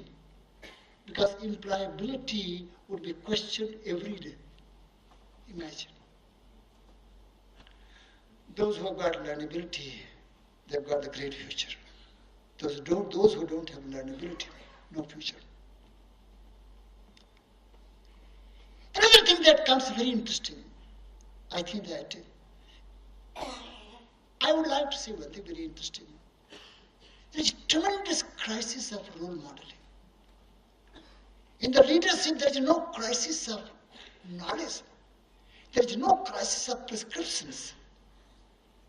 It's a crisis of role modeling. That. What you say, do you practice? I remember a very powerful dialogue, that, and of course, Raman wrote something while, that about me, while I was in IIM Bangalore, I remember very well. He wrote something about 10 years back, he wrote legendary personality of the decade and something like that.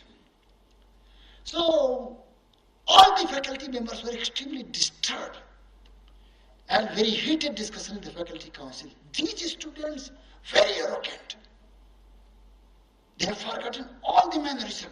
They don't say good morning, they don't say good evening, and all were. So I said, and I was a new person, I came from staff college, culture being very different. The management school, so first time I could see that, faculty council was very heated and this kind of discussion was going on. So I said, I would like to speak something. So he said, yes, Mr. Dean. Someone sarcastically said, yes, Mr. Dean, what do you want to say? I said, I was wondering, why should they say good morning and good evening? All faculty members, they said, what do you mean by that? I said, no, I was thinking, what we have done to them. Why should they say good morning and good evening? Because in spite of our best efforts to spoil them, we haven't succeeded. They're so good. I think that crisis of role modeling is everywhere. That's why I talked something about Bala. He's a role model. If he talks something about the troubles, if he talks something about the suffering, he talks something about difficulties. He's the epitome. He has faced, he has conquered. So if you give the wisdom, that is experienced wisdom. That is not the wisdom of the book.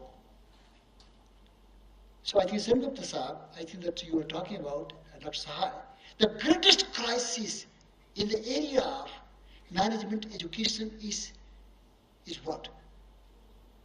Those who haven't managed in their life, they teach how to manage. I remember very well, Mas Cantor, one of the greatest contributors in the area of leadership, she wrote something about the change master. The Harvard president called her, he said, why don't you manage the Harvard press? So she became the president of the Harvard press.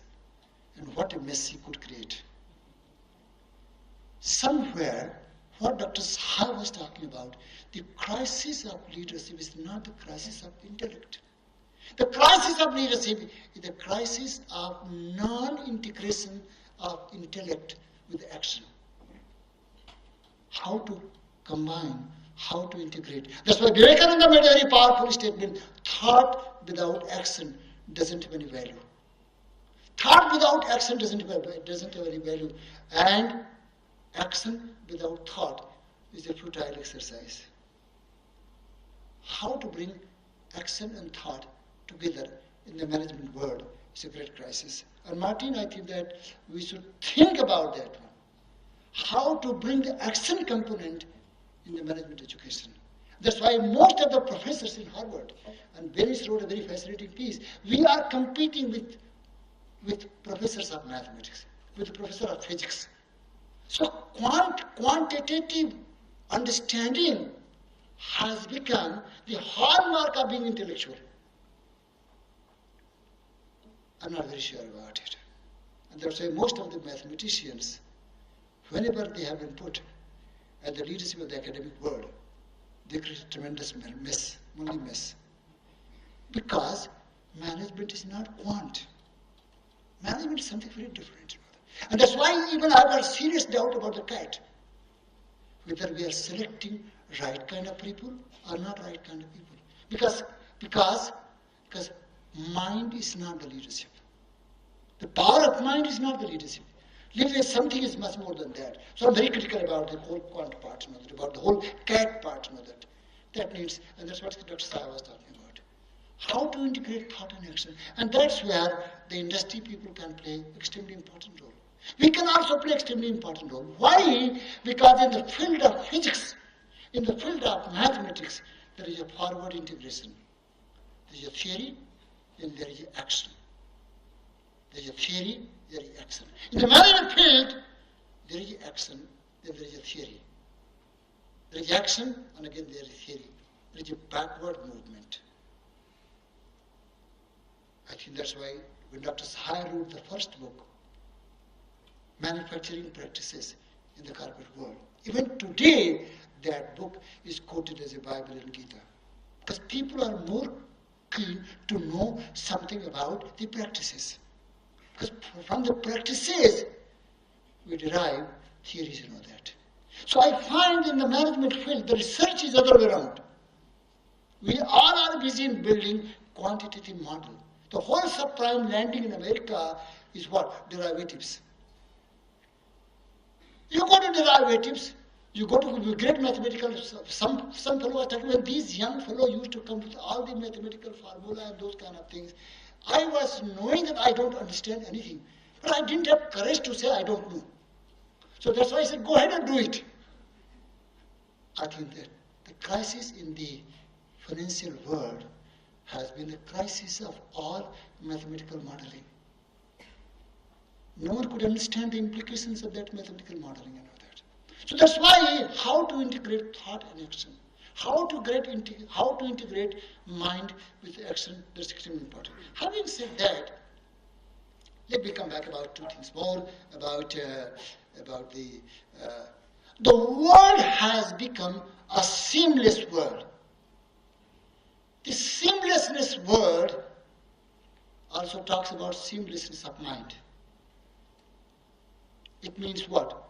If you are a global citizen, you got a place. If you don't have if you are not a global citizen, you don't have any place in the corporate world, because the whole corporate world has become a global world, a seamless world, okay, a flat world. Okay. The last one, which I would like to say, and that's extremely important, I think that hierarchy has totally crumbled in the corporate world everywhere because of the emergence of the questioning society. It means what? Hierarchical mind doesn't have a place. Hierarchical mind is king's mind. Hierarchical mind is obstructing mind. Hierarchical mind is a restraining mind. Hierarchical mind is a controlling mind. You need to build the mind of an artist, mind of a philosopher. Philosopher's mind, artistic mind, is a liberating mind.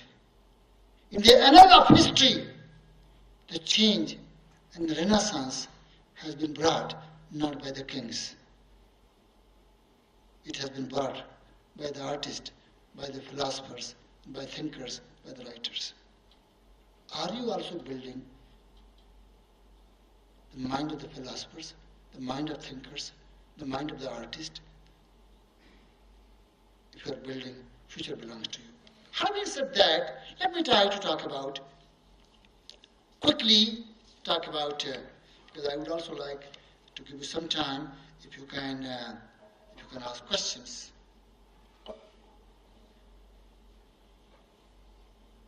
I'm talking about the great leaders, I'm talking about these 5 leaders, about these 7 leaders. The first thing that I could experience, all these great leaders, they have got the global vision and Himalayan vision.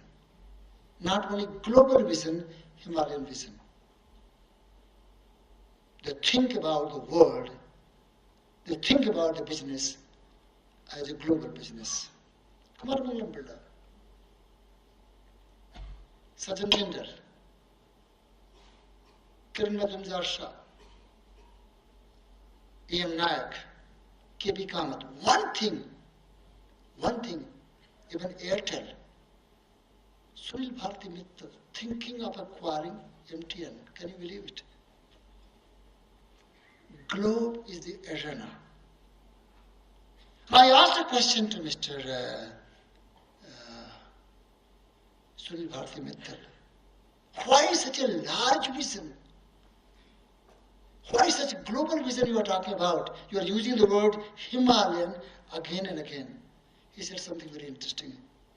It's a vision that provides energy. It's a vision that provides purpose. It's a purpose that is the basic foundation of leadership. Purpose is life, he said. Purpose is life. So long as purpose is alive, I am alive. The moment purpose of my life is dead, I am a dead person. And that's why he made the statement, very powerful statement. Great leaders, they go on creating purpose. When Padmasree came to MDI, he said, I want to create the second curve. I want to take MDI from this orbit to another orbit. So long as you are creating purpose, you are alive. So long as you are creating second curve, you are alive. The moment you stop creating second curve, you are dead. Can you believe that 99.9% Indians don't know the place where Lord Krishna was killed? Can you believe it? 99.9% Indians. My research work very clearly indicate that they don't know the place where Lord Krishna was killed. And I've been asking a question as a scholar and researcher that how the hell we don't know the place where Lord Krishna was killed. We say Hare Rama, Hare Krishna all the time, but we don't know about that. Most of the Hindus, they say that. But how come we don't know? My answer was, Lord Krishna died the day Mahabharata was over. Because the purpose of Krishna's life was over. He was alive for a number of years, but he died the day Mahabharata was over. Friends, you are dead at the age of 25. You are dead at the age of 40. You are alive at the age of 80. Provided you have got a purpose. It's a purpose that keeps you alive. Dear students, you must ask a question. What is your purpose of your life? The crisis of leadership is not the crisis of intellect. When I ask young students, please let me know what do you want to be in your life. Normal reply comes, I want to be vice president at the age of 35. I want to be the MD at the age of 45.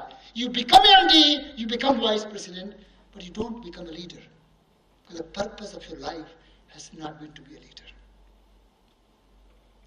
You can be what you want to be. You can never be what you don't want to be. So people want to be the MD, they become MD. They want to become vice president, they become vice president. But they never want to become leader. Because that's not the purpose of life. So crisis of leadership is a crisis of purpose. The crisis of intent. That's extremely important. That's why purpose is extremely important. So long as you are creating purpose, I think. And that's why when Gandhi came, and someone asked a question to Gandhi, you must have seen Attenborough movie Gandhi, that what next? His reply was, I am going to Pakistan.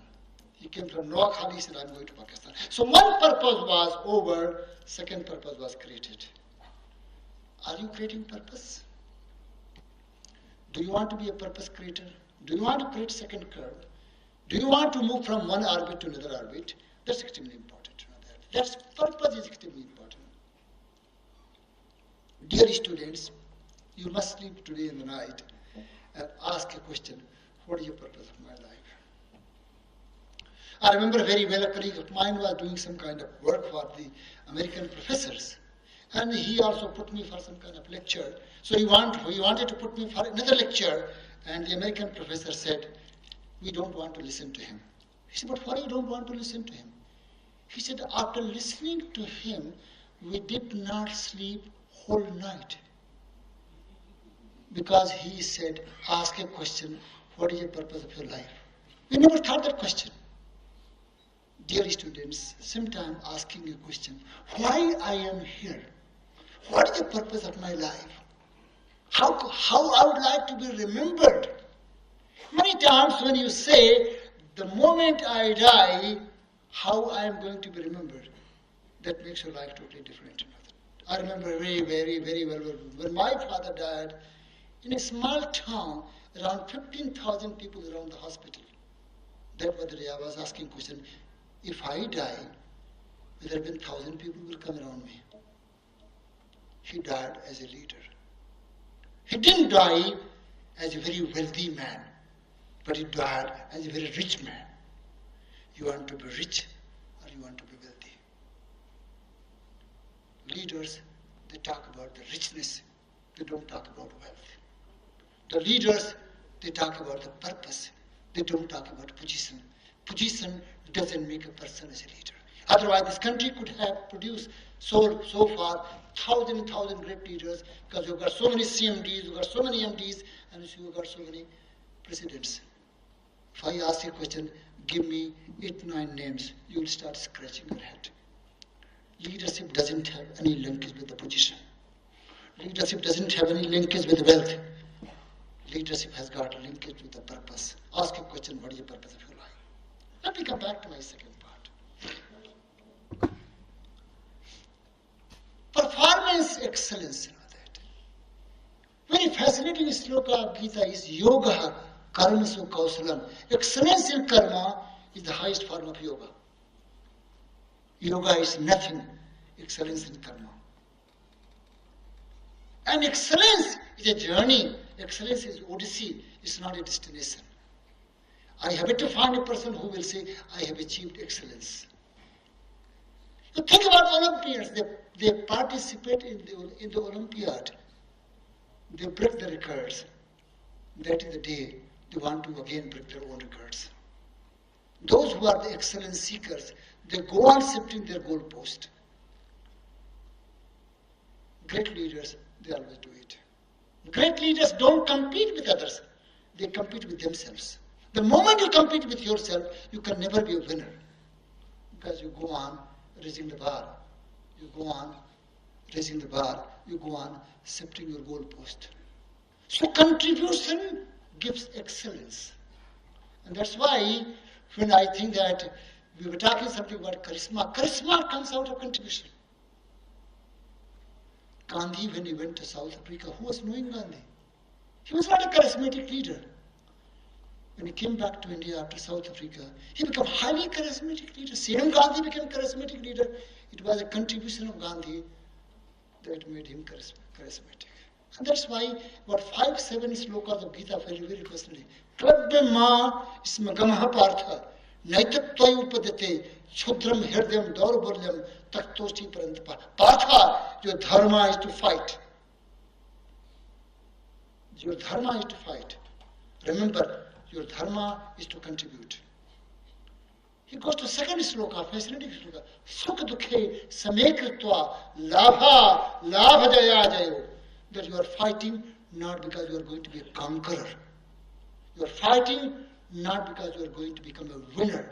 You are going to gain. You are fighting because fighting your dharma. So that's why he says, focus on dharma. Don't focus on karma, because karma is your dharma. And that's also the first sloka of Gita. Dharma kshetre kurukshetre. Dharma without karma doesn't have any meaning. And karma without dharma doesn't have any meaning. And then he goes slokas after slokas. That's where he talks about karma. He doesn't talk about the rewards. The last sloka he says, fascinating sloka, yogastakur karmani, yogastakur karmani mohatakta dhananjaya. Oh Dhananjaya, you must work in the yogast mode. Leaders always work in the yogast mode. They don't work because the world is going to appreciate them. They don't work because that work is good, the world is going to reward them. But they work because they feel it's my dharma. Leadership is also the concept of dharma. So excellence is a dharma. Contribution is a dharma.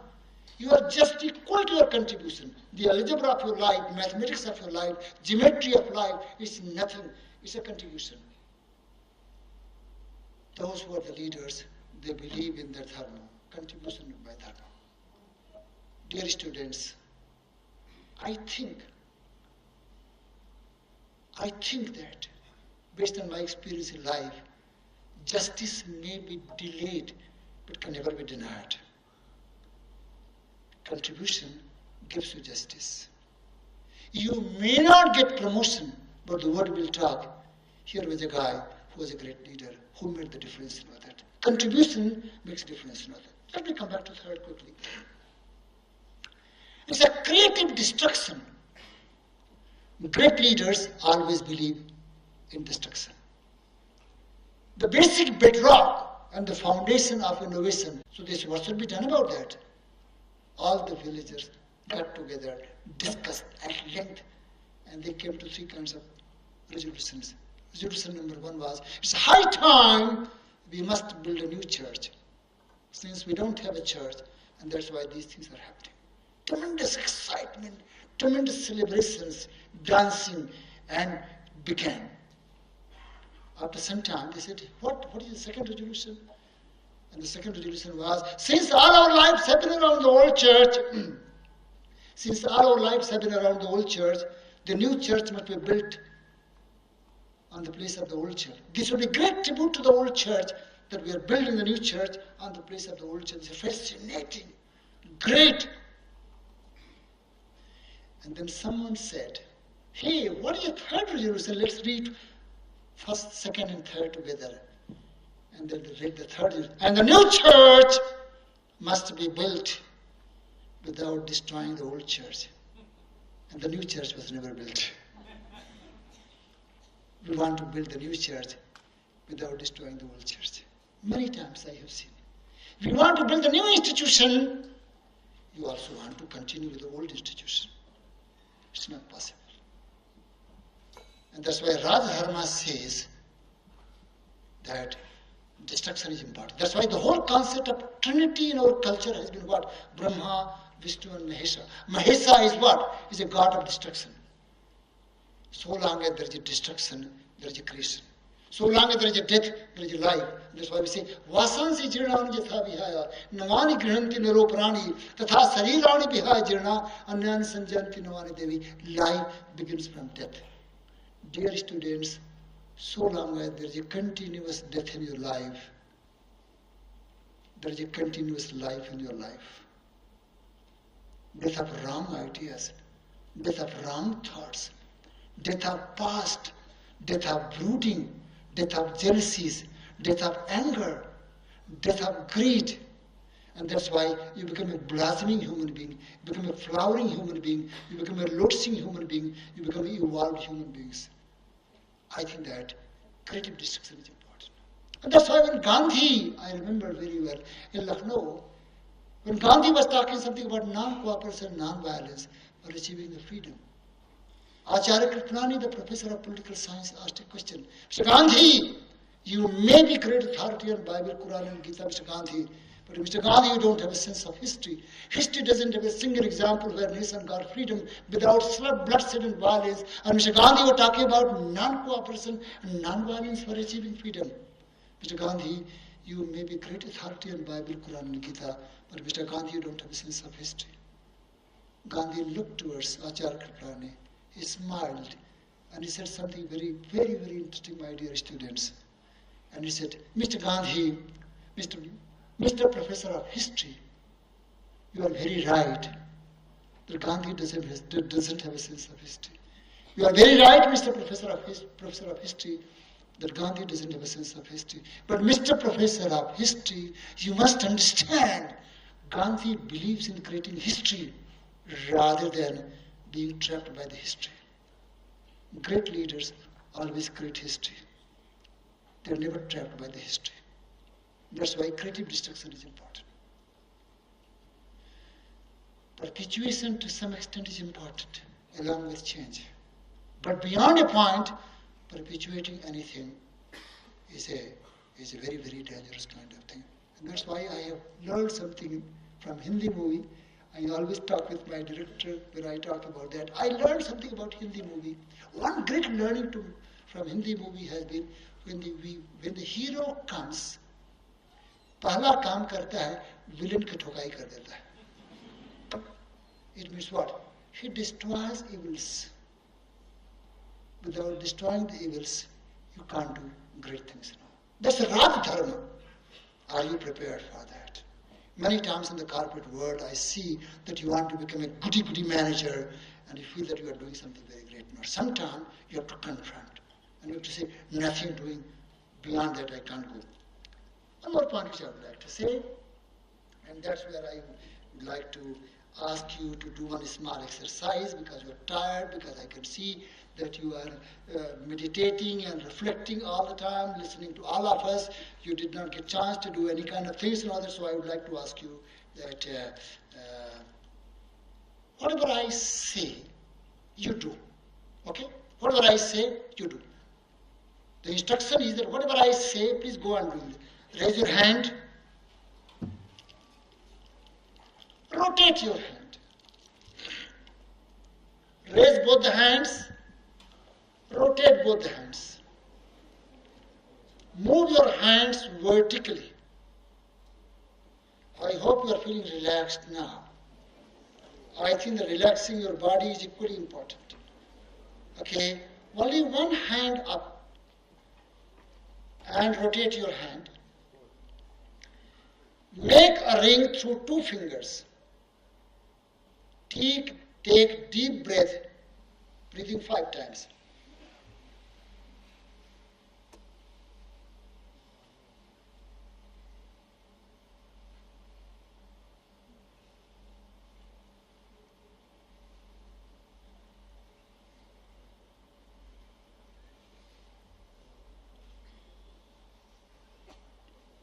Again, rotate your hand.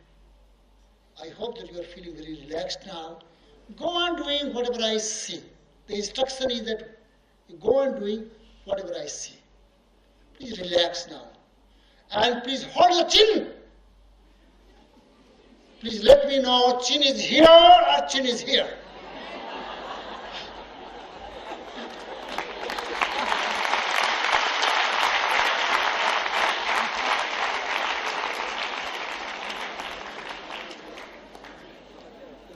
What a leader does, people follow. What he says, people don't care.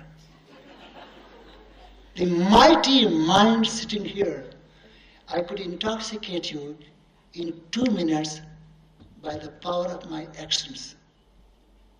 You didn't care about the power of my words, but you did care about the power of my actions. You know that. Dear friends, leadership is nothing but action. You can appeal the intellect through precepts. You can appeal the intellect through the precept. You can influence the action only through practice. Major crisis which I see, I say something, and many times I find whatever I say I don't mean, and whatever I mean I don't say. Crisis of leadership is that. The last point which I would like to say, that I think the whole crisis of the leadership which I talked about, the ethical governance, go back to war. I want to take you to war. If you take the history of all the wars in the annals of human history, the truth always prevailed. And that's why we say Satyameva Jayate. Okay? That's our great slogan, you know that. Take you to Mahabharata. For time being, because that's a war. Business is a war. So that's why I'm giving the example from war. Duryodhana moved to Dronacharya. And he said, Pasyaitam Panduputranam. Pasyaitam Panduputranam. Acharya Mahati Chamam. Budha Drupat Patrena Toshishir Dhimtam. See the great army of Pandavas. Led by, captained by the 5 disciples trained by you. But he could realize that he is making mistakes because he is praising enemies. So he thought, oh, what a great mistake I have made. Goes to 3rd sloka. He said something very interesting. Don't bother mighty teacher. Don't bother mighty teacher. Why don't bother mighty teacher? Because Annecha Bhavasura. Annecha Bhavasura Madharthe Takta Jivata. And Nana Sastra Prahana and Sarve Yuddha Visartha. We have got 1,000 and 1,000 great commanders that are prepared to give life for me. People don't give life for people. People give life for the purpose. Many times great leaders, they feel that people are giving life for me. No. People give life for the purpose. We give our life for our wives, for our husbands, because wife and husband, they are the purpose. We give our life for the children, because children are the purpose. People give life for the purpose. People don't give life for the people. However, the moment you become king, something interesting happens to you. Your ears start seeing and your eyes start hearing. It's an interesting concept. It's my concept. I have seen many CEOs.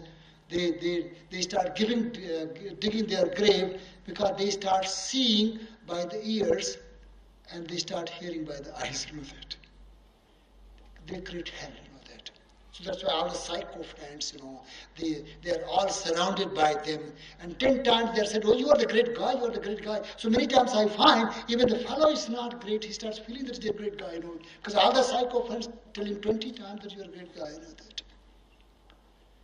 So he said that he has made mistakes, so that's why he said, thousands and thousands great commanders are prepared to give life for me. But he goes to the last sloka, 19th sloka of Gita, he said something very interesting. And that's where I was asking a question, what has happened? What wrong has happened? So he said, Anne sucha sarvesu yatha bhavam avstha.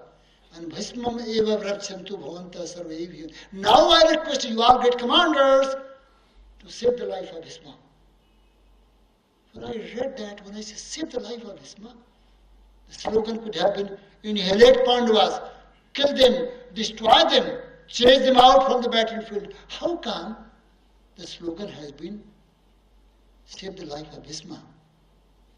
Because he was knowing from Kaurava's side there was only one embodiment of dharma, and that was Bhisma. He was knowing so long as Bhisma is alive, Kauravas can never be conquered. Dharma is the great power of life. Because that's why I always say, Satyameva Jayate. If you want to see your life in a long-term perspective, if you've got futuristic vision, if you see life as a war, you don't see life as a battle. Because many times we see life as a battle. We don't see life as a war. If you want to see life as a war, you will always find Satyameva Jayate. Truth ultimately emerges as winner. Truthful people. That's why corporate governance is extremely important. Tata Group, Aditya Birla Group, LMT Group, you go to even actually Airtel, you go to even Surgeon General, you find all the time they talk about the ethical governance.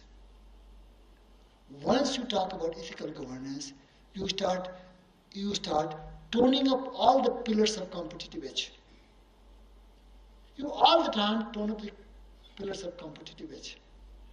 If you are unethical, you start cutting the corner, and that's where you get the trouble. So you don't develop capability, you start doing all kinds of things. So friends, I think that the world is going to be, the difficult world is always exciting world. The troublesome world is exciting world. The suffering world is always exciting world. The challenging world is always exciting world. Non-challenging world is very boring world. I must also tell you that. It's a challenging world that makes you leader. It's a challenging world that made Gandhi as Gandhi.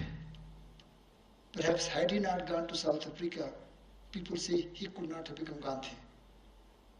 But I also say, because someone told me that if he was not thrown out of the compartment, he could not have become Gandhi. I said, we are thrown out from the compartment, we never become Gandhi. Friends, it's not a question of challenging word. It's a question of confronting with the challenging word, preparing for the challenging word, and that's extremely important. Why? And that's where are you fighting the battle for your survival? If you fight the battle for your survival, then you compromise. Then you tolerate all kinds of nonsense. If you fight the battle for the institution, if you fight the battle for the country, if you fight the battle for humanity, the courage of conviction comes. That's where you become courageous. You can stand. You can fight. That's extremely important. Professor Bala Subramaniam, I think that Ramanji, thank you very much that you asked me to come and share some of my random thoughts. I always feel very good to be with the young crowd because I strongly believe in the reverse mentoring. It's a high time where we must be prepared to be mentored by the younger generation. Because that's where there is youth, that's where there is energy, that's where there is information, that's where there is knowledge and all that. That's where they are much more contemporary than us. And that's why I thought, did you ever do mathematical analysis, decision tree analysis, sitting on the IB platform? What will happen?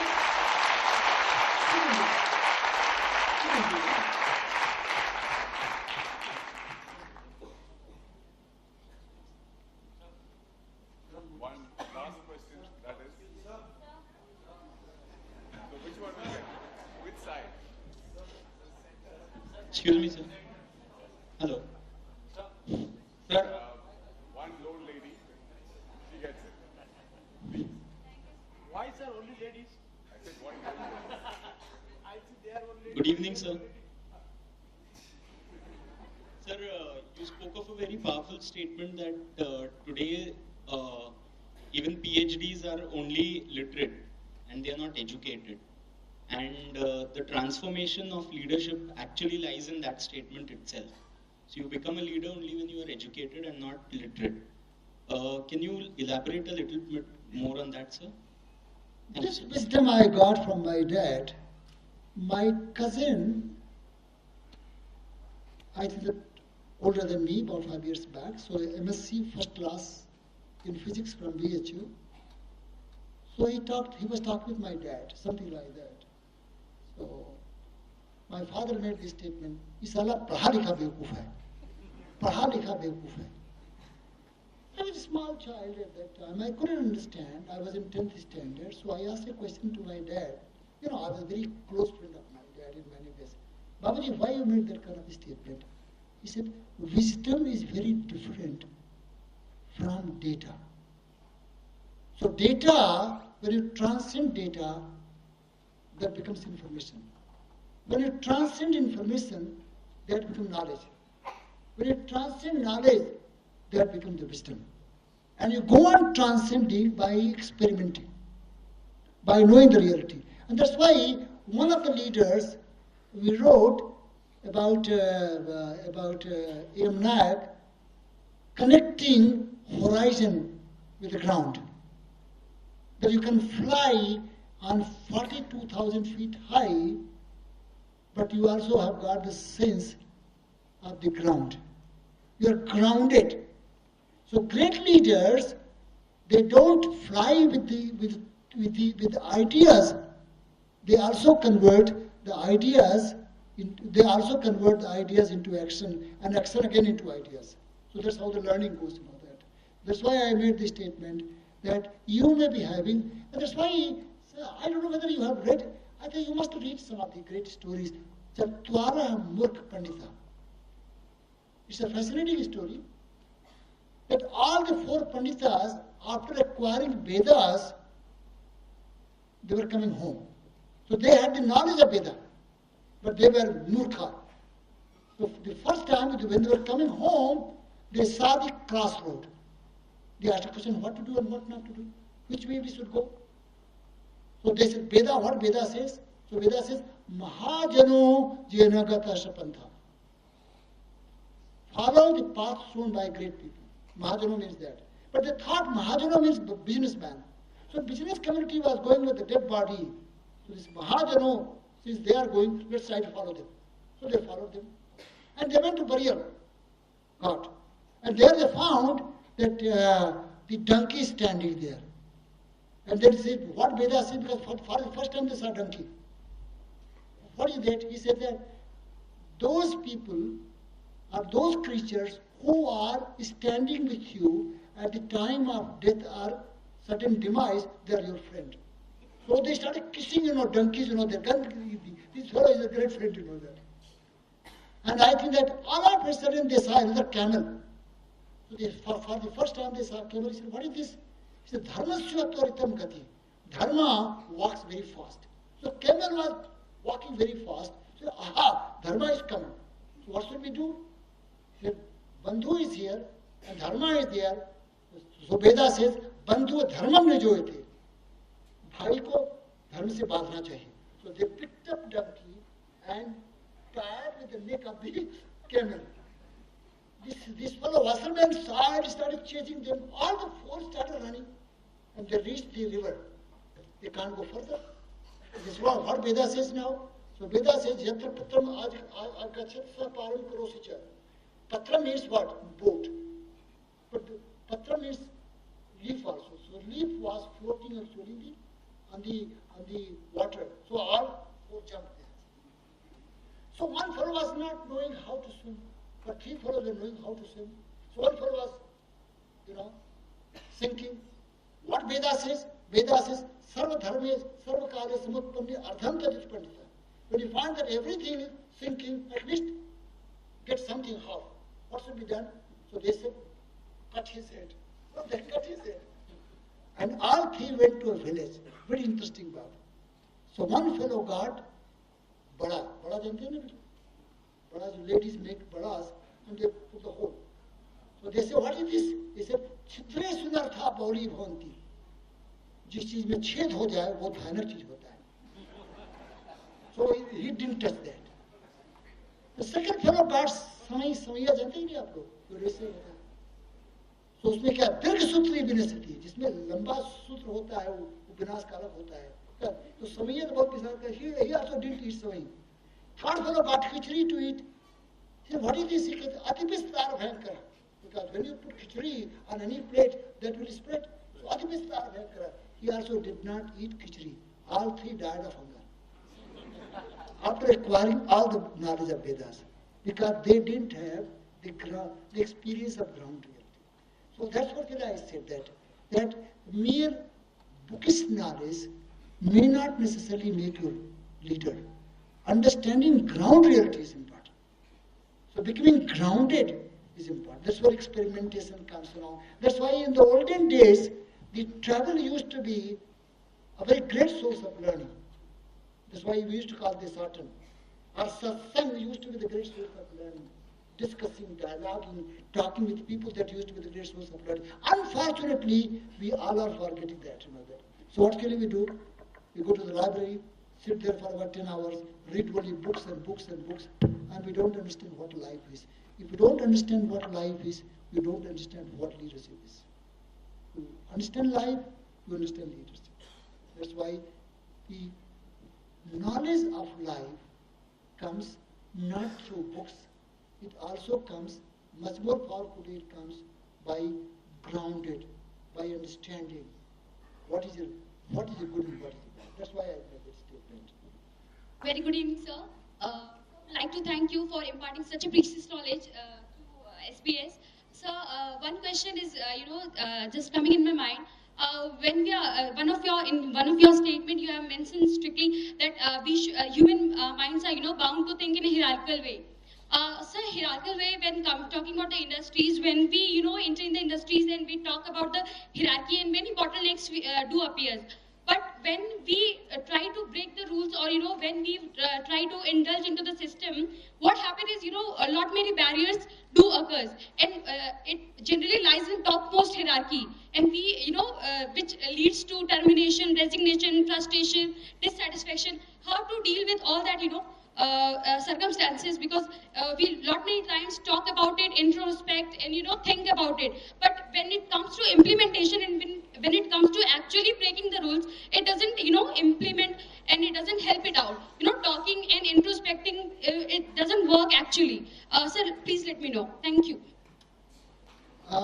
Rishi Modi has been a very great leader.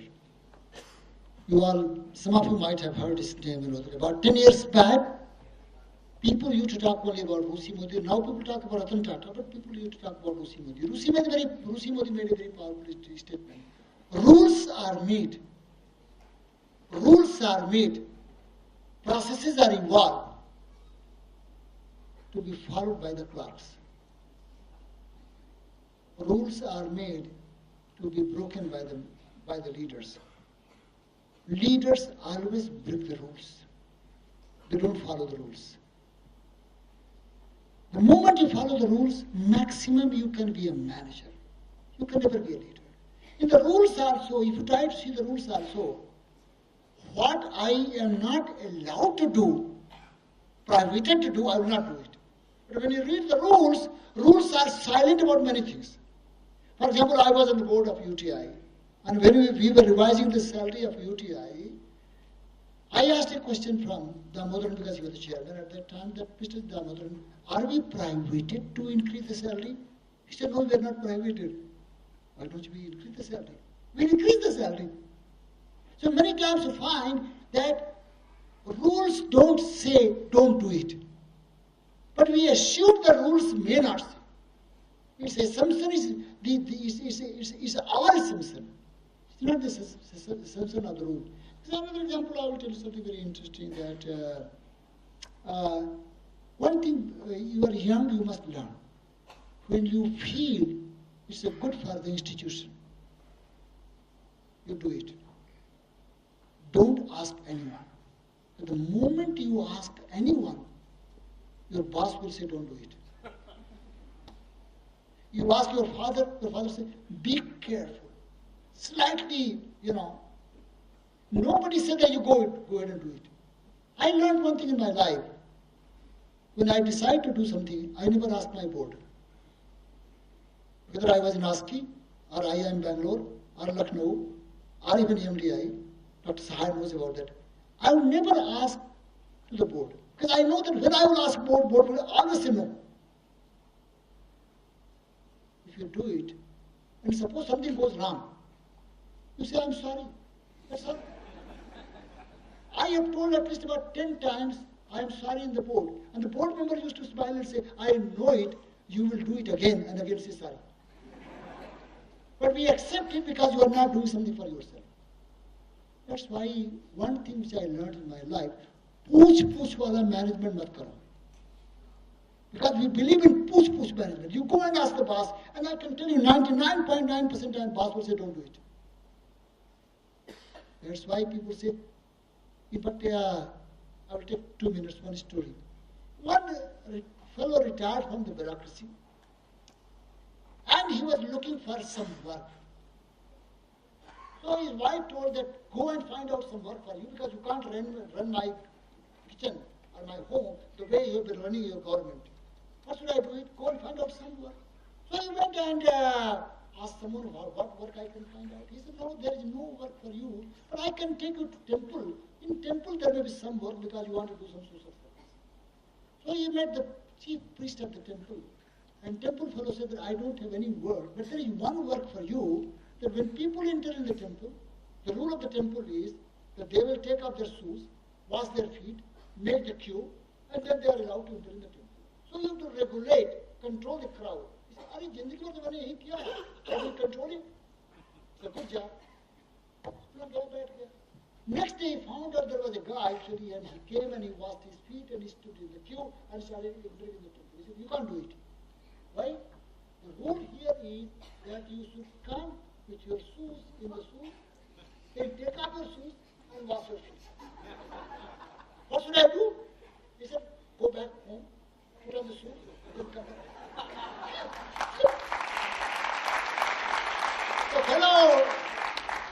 So fellow actually came with the shoe, in the shoes, took off his shoes, and he washed his feet, and he stood in the queue. But while going, he asked the question, can I go now? He said, no, you can't go. He said, no, I have followed all the rules. I went back my home, put on my shoes, came back, washed the feet, and now I want to go to temple, and you say that you can't go. He said, तुमने हमसे पूछा क्यों? Moment you ask, normal reply would be, don't do it. Be careful. Study all the rules. You should not goof, that. Don't do that. Don't do it. I haven't done in my life, that. And I must also tell you, I got into jam, but touch wood, I faced the jam. I was talking with Balaji that I had huge confrontation, big confrontation with the ministers. So I said, so what? I will not do it. Don't ask. Because, a slave can never be a leader. Only master can be a leader. Please remember that. Slave can be a slave. Slave of the board, slave of the boss. If you want to be a leader, liberate yourself. Be a master. Only master can be the leader, not the slave. Good evening, sir.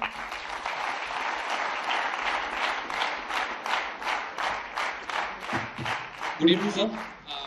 I have a question. I know it's a long questionnaire session, but I can't stop myself from asking this question actually.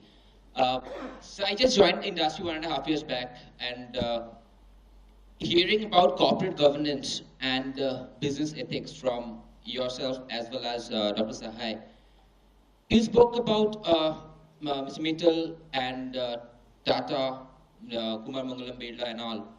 But so do you actually think that the corporate governance that, or maybe the business ethics or the leadership qualities that they have, does it move down, down the line? Or whenever they're talking about leadership, ethics, and when it goes down the line, corporate HR and everybody, they're taken as corporate watchdogs. Nothing apart from that. So what is your say in that? There is one book by De Guise. It talks about the living corporations. And in 1892, it's a longitudinal work from 1892 to 1995. Out of 252 organizations, only 38 could survive. Only 38 could survive. He wanted to find out how come these institutions survived and the rest of the institutions died.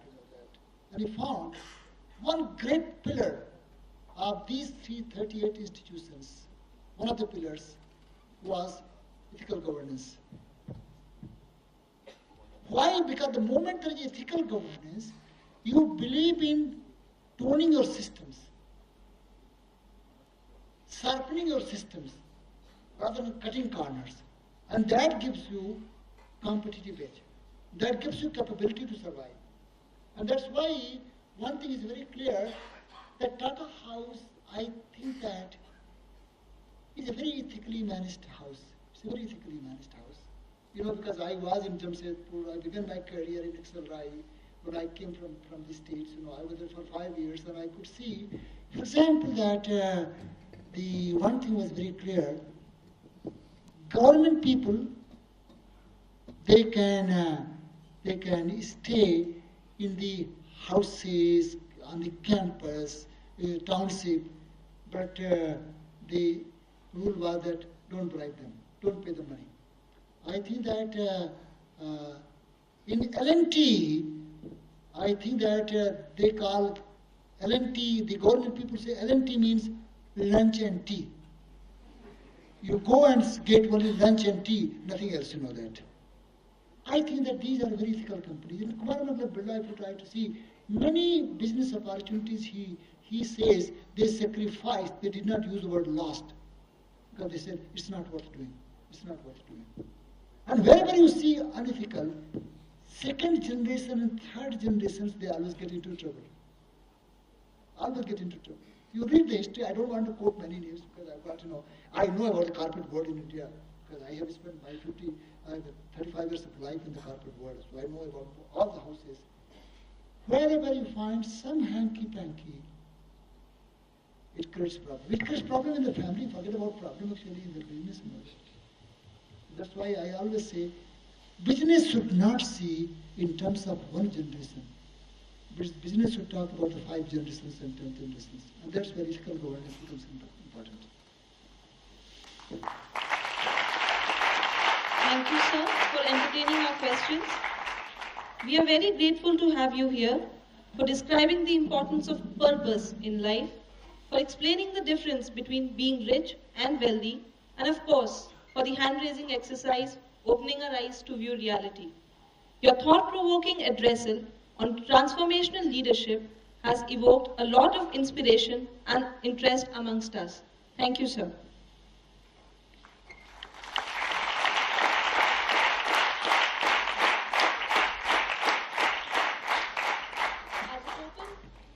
As a token of our appreciation, may I now request Dr. Shamlal, Director, Balaji Institute of Management and Human Resource Development to present memento to Mr. Suresh Ghai.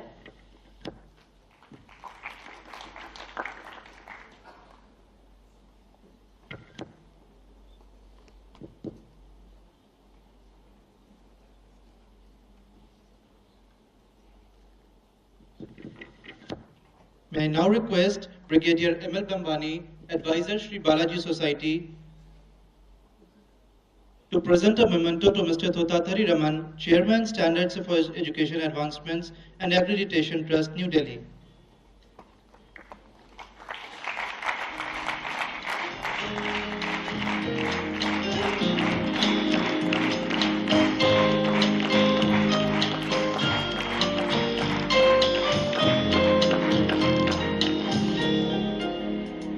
I request Dr. Milind M. Oak, Director, Balaji Institute of Telecom and Management, to present the memento to Dr. H. Chaturvedi, Director, Birla Institute of Management and Technical Education.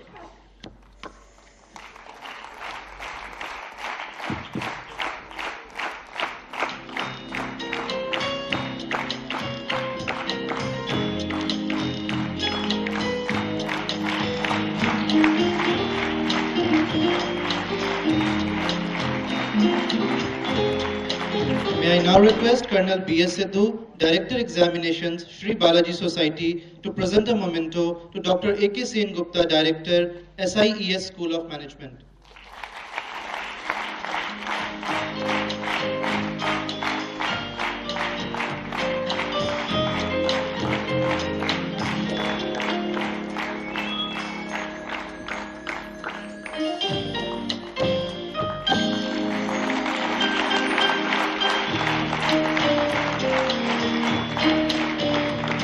I now request Professor Suresh Padi, Director Academics, to present memento to Mr. Devashish Sanyal, Director, Dean, SP Jain Leadership Development Center, Singapore.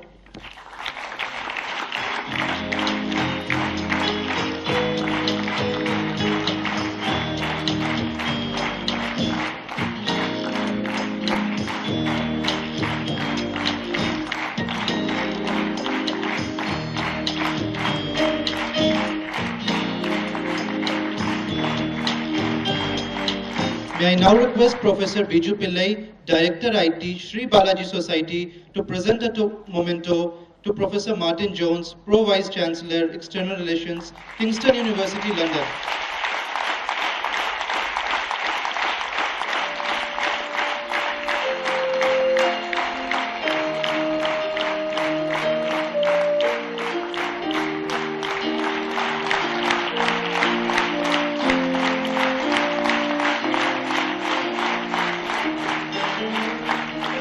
Now I request Mr. B. Parmanandan, Director Finance, Shri Balaji Society, to present the memento to Dr. B. S. Sahai, our guest of honor for the evening.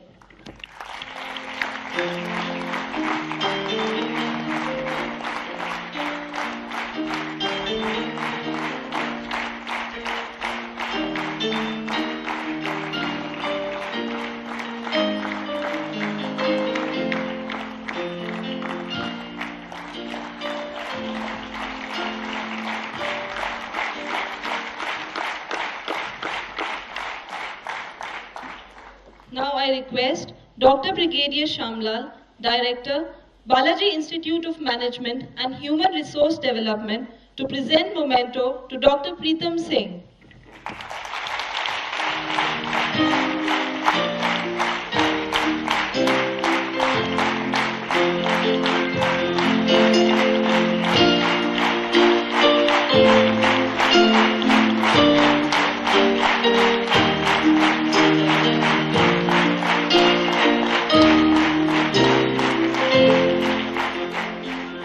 May I now request Dr. A.P. Ghosh, Director, Balaji Institute of Modern Management, to deliver the vote of thanks.